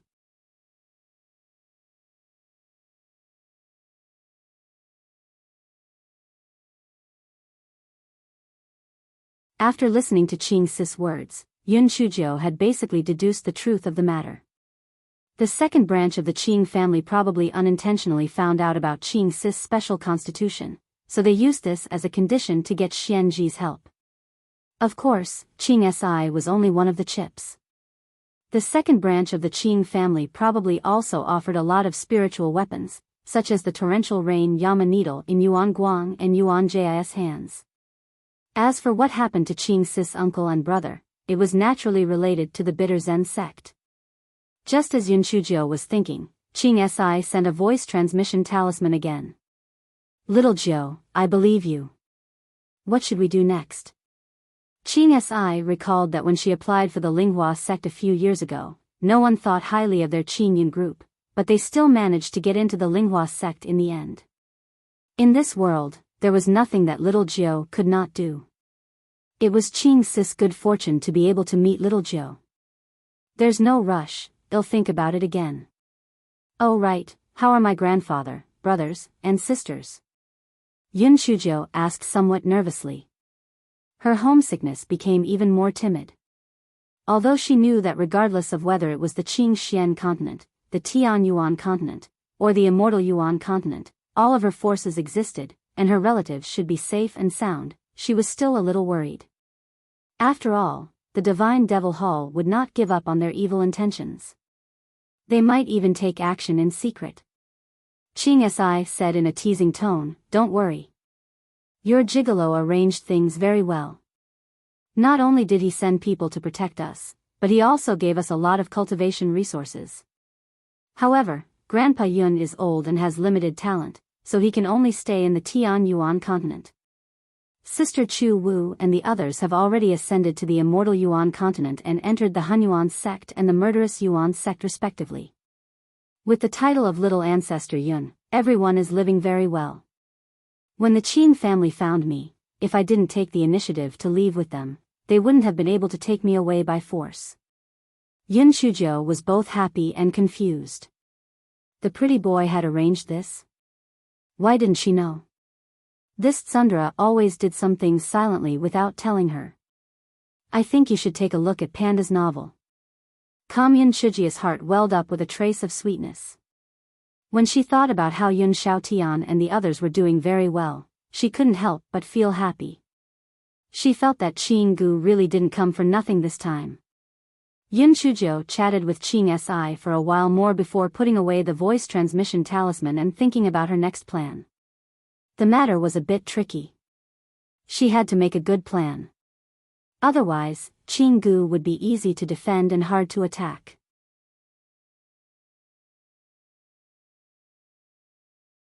The Zen sect might not be able to attack in time. It would be best if she could outsmart them and not waste a single soldier. This guy decided to think of a plan after the dinner. After all, the second branch of the Qing family couldn't figure out the old fox's arrangements at the moment, so they wouldn't act rashly. Thinking of this, Yun Shujiu took out Di Baiming's voice transmission talisman. She wanted to ask Qing Si about the matter, but she was disappointed to find that the voice transmission talisman was still unable to be sent successfully. Obviously, Di Baiming's location did not allow it. This fellow could not help but feel a little disappointed. She took out her speech book and looked at it. There was no other way. Her spiritual power had already reached its saturation state. It was useless to cultivate any further unless she was struck by lightning. Goei Batsao, who was in his boots, let out a sigh of relief. It was a close call. It was a close call. Fortunately, the evil star's voice transmission talisman could not be used. Otherwise, it would be exposed. Panda's novel. Calm night, hurry up and come. It could not wait any longer. Go Wei Ba tale was going to stir up the entire Green Valley. Soon, it was time for the banquet. The ancestor of the Lan family brought old Tua and Yun Shujiu to the venue of the banquet. Qing Shaoqing came up to them and said, "Senior Lan, please take a seat."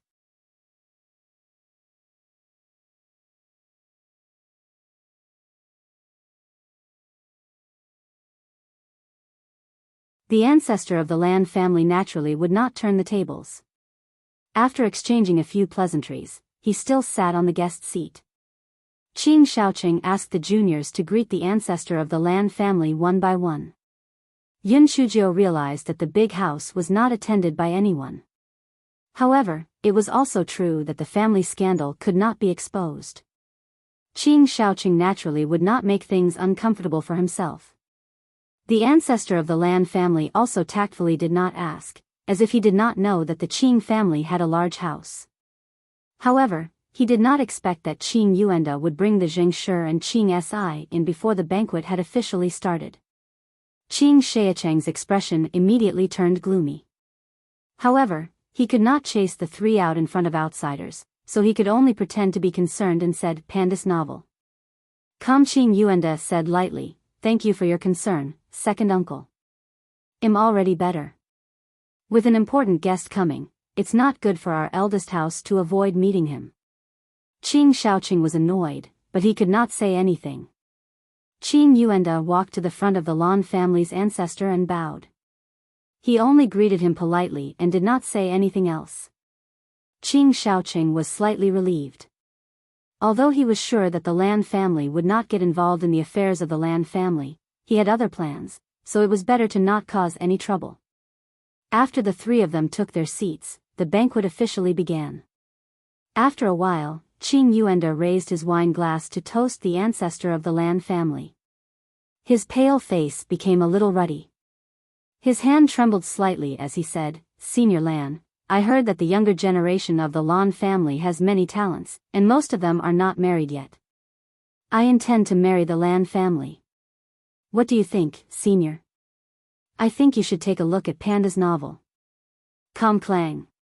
The wine glass in Qin Yuanqi's hand accidentally fell to the ground. Although it did not shatter, the sound it made Qing Shaoqing frown. Qing Shaoqing was furious and quickly scolded, "Yuanda, aren't you being a little too abrupt? How can a child's marriage be child's play?" Qing Yuanda said with a slight coldness, "My parents have passed away, and my grandfather has been in seclusion all year round. What's wrong with me, as a father, arranging a marriage for my daughter?" Yun Shujiu sighed in her heart. Qing Yuanda and Zheng Shi were really good to Qing Si. Whether it was the deliberate cover-up when she was young or the desperation at this moment, they were all for her safety. She thought of her parents who were locked up in the Zen sect and felt a little bitter. She did not complain, but she felt that her life was too bitter. She did not enjoy the love of her parents in both her past and present lives. Therefore, she turned her bitterness into motivation and began to eat and drink. The ancestor of the Lan family said with a smile, "The daughters of the Qing family are precious. Of course, the Lan family would love to have them. However, we cannot rush this matter. We will talk about it in detail when we have time." Qing Shaoqing's eyes flashed when he heard that. He couldn't figure out the true thoughts of the ancestor of the Lan family for a moment. He said with a smile, "Senior Lan is right. Marriage is the best way to marry two families.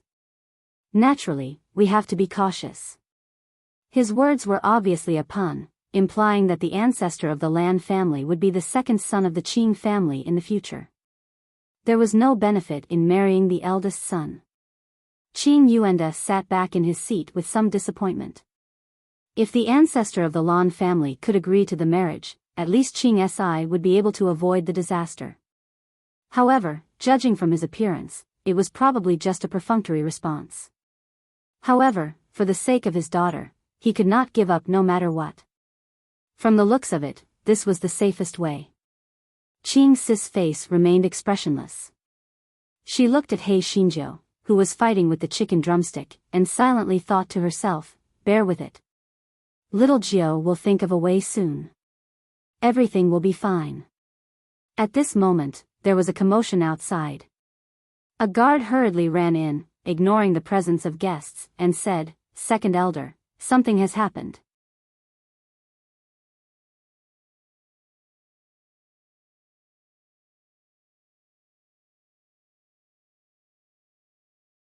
Qing Xiacheng's face immediately darkened, and he said unhappily, "Can't you see that there's a distinguished guest present? What's the point of panicking?" The guard's legs went soft from the shock of Qing Xiacheng's gloomy face, and he directly knelt on the ground, saying in a cowardly manner, "Second elder, please forgive me.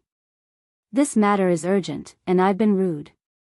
Only then did Qing Xiacheng's expression ease up a little, and he asked, "What exactly happened?" Now that the entire Qing family was under his control, what else could happen? Thinking of this, Qing Xiaoqing picked up the teacup and pretended to be calm. "Second elder, I don't know why the sky-shaking crossbow was activated by itself and destroyed more than half of the spiritual artifacts in the warehouse." Before the guard could finish his words, the teacup in Qing Xiacheng's hand fell to the ground with a clang. He suddenly stood up and stared at the guard. "What did you say?" The guard was frightened by Qing Xiacheng's malicious eyes, but he still repeated, "I don't know why the sky-shaking crossbow was activated by itself and destroyed more than half of the spiritual weapons in the warehouse." Qing Xiaoqing only felt a buzzing sound in his head. The sky-shaking crossbow was the most powerful treasure of the Qing family. Since the sky-shaking crossbow had already given birth to a Qi Ling, there was no way to forcefully recognize it as its owner. Therefore, it had been placed in the warehouse.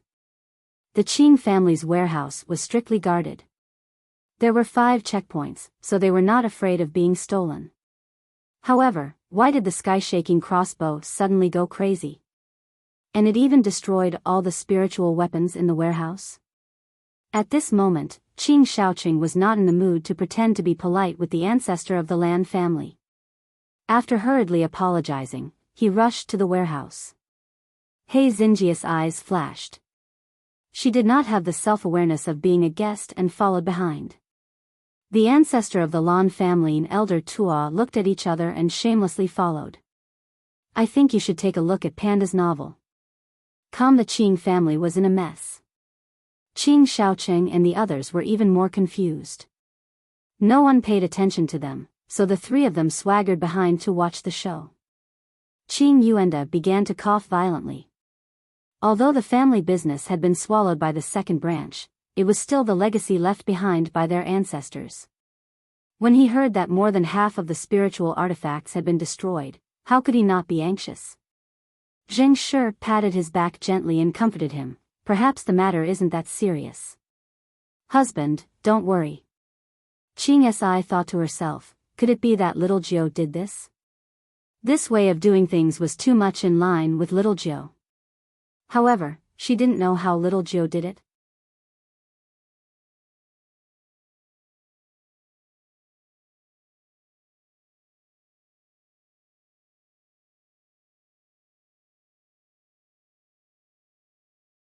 Panda's novel. Qing Xiaoqing really did not understand how this heaven-shocking crossbow had gone mad. That's right, he felt that there was something wrong with the weapon spirit of the heaven-shocking crossbow. Otherwise, it would not have destroyed many spirit weapons for no reason, and it would not have shown the attitude of attacking the members of the Qing family at this moment. There was only one way to deal with the crazy weapon spirit, and that was to throw the heaven-shocking crossbow into the refining furnace and refine it again. However, in this way, the quality of the heaven-shocking crossbow would definitely be greatly reduced, and it might even be completely destroyed. How could it suddenly go mad? The reason why the heaven-shaking crossbow went mad was naturally because Go Weiba had done it. Before He Xinjiu went to the banquet, Go Weiba had already sneakily hid in a corner of the house. After Yun Chujiu left, this fellow shook its leaves. The sky had turned dark, and the happy time that belonged to its Go Wei Batsao had arrived. Di Baiming, that fiend, would soon expose it, so it had to do as it pleased and make as much trouble as it wanted, so that it would not let down this good time. Anyway, the smelly girl wanted to deal with the Qing family, so no matter how ridiculous it acted, the little girl would not be angry. Moreover, it was useless to be angry, because she did not know that it was Go Weiba who did it. Therefore, Goei Batsao used the cover of the night to run around the Qing family. Its body was too small, and it was very agile. Therefore, even though the Qing family was heavily guarded, this fellow quickly went to many places. This fellow even dared to stay near the banquet hall for a while. The grass leaf placed its hands on its waist and laughed proudly in its heart, "Stinky girl. The baby is right here. If you have the ability, come and beat the baby." This fellow entertained itself for a while and felt a little bored, so it continued to hop around. It soon discovered the heavily guarded warehouse, but this so-called heavily guarded warehouse was of no use to it. The Qing family's warehouse was not set up with a formation, so Goei Batsao smoothly slipped through the crack in the door. Goei Batsao jumped on the spirit tool and soon saw a giant crossbow. "I think you should take a look at Panda's novel." Goei Batsao had recently started to learn to read in secret in order to get rid of the title of illiteracy. As for the effect, so far, it had recognized more than 10 words. This guy did not know the word jing, and did not know the word crossbow. He only recognized the word tian. He immediately shook the leaves of the grass. This stupid thing dared to call it tian. It was really shameless. Even its dog tail did not dare to call it go weiba. This stupid thing actually dared to call it that.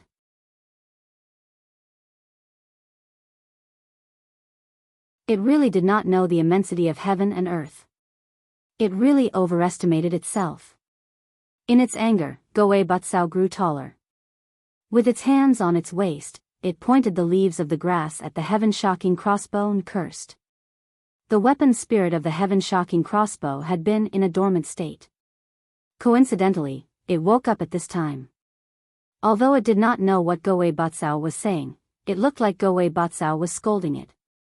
As the most precious treasure of the Qing family, although the heaven-shocking crossbow did not recognize its master, even the second elder did not dare to speak ill of it. This damn thing actually dared to scold it? The heaven-shocking crossbow was immediately enraged. Hence, it smashed towards Goei Batsao. Goei Batsao nimbly dodged the heaven-shocking crossbow, and its little bad temper immediately flared up. Io, it was Go Weiba's fortune that it was willing to scold it. It actually dared to beat it? It was really rebellious. Hence, Goei Batsao used the grass leaves to whip the sky-shocking crossbow, wanting to send the sky-shocking crossbow flying. The sky-shocking crossbow never expected that this damn thing would actually dare to whip it. It was momentarily careless and was sent flying by Goei Batsao, slamming into the wall. The sky-shocking crossbow was also angry. It immediately shot an arrow at Goei Batsao.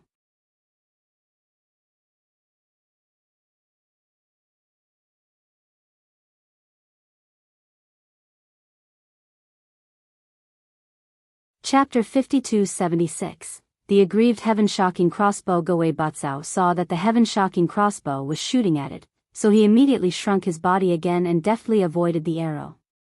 After he dodged the arrow, he proudly hooked the grass leaves towards the heaven-shocking crossbow. He was as arrogant as he could be. The heaven-shocking crossbow had never been provoked like this before, so it immediately shot another arrow. Goei Batsao once again perfectly dodged the arrow. It proudly twisted its body, almost making the heaven-shocking crossbow explode in anger. The heaven-shocking crossbow did not care about anything else. One arrow after another was shot out. It did not hit Goei Batsao, but it accidentally injured many other spirit weapons. The heaven-shocking crossbow was bent on killing Goei Batsao.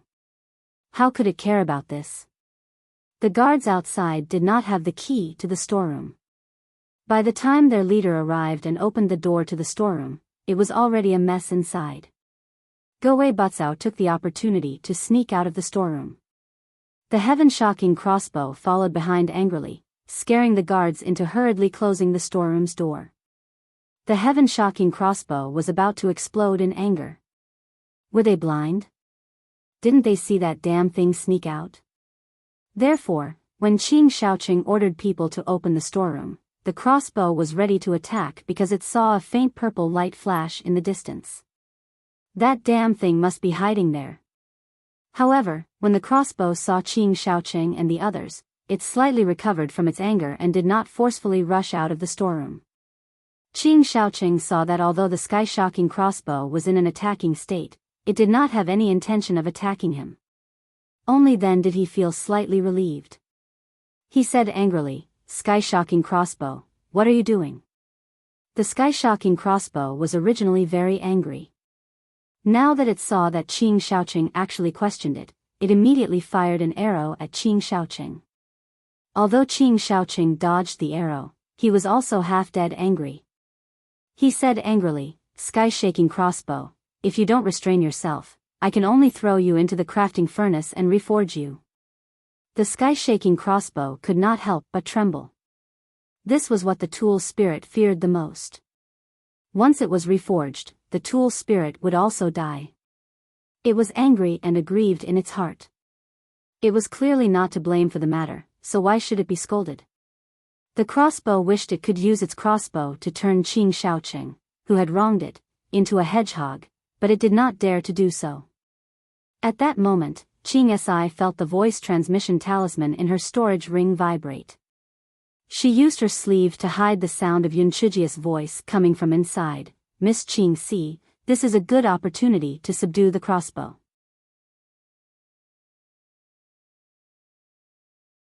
You can pacify it with a few words and say that you can help it take revenge. It will definitely acknowledge you as its master." Qing Si's heart skipped a beat. She quietly glanced at Yunchujio, who was standing not far away, and walked to the front of the crowd. "Heaven-shocking crossbow, I know that you have been wronged. As long as you recognize me as your master, I will help you take revenge." Qing Si's voice was not loud, but her tone was very determined. The heaven-shocking crossbow was so touched that it was about to cry. Finally, there was someone who understood it. Just acknowledge it as its master? It did not want to be controlled by others. It felt that freedom was more important than anything, even though it was just a crossbow. At this time, Qing Jin screamed sharply, "Qing Si, are you crazy?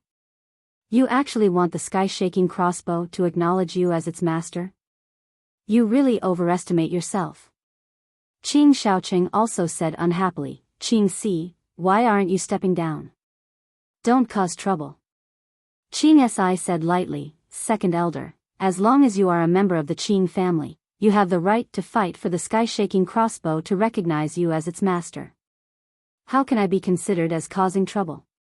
You're tuning into the Romantic Tales YouTube channel. Don't forget to subscribe and join us on this journey to catch the most captivating stories.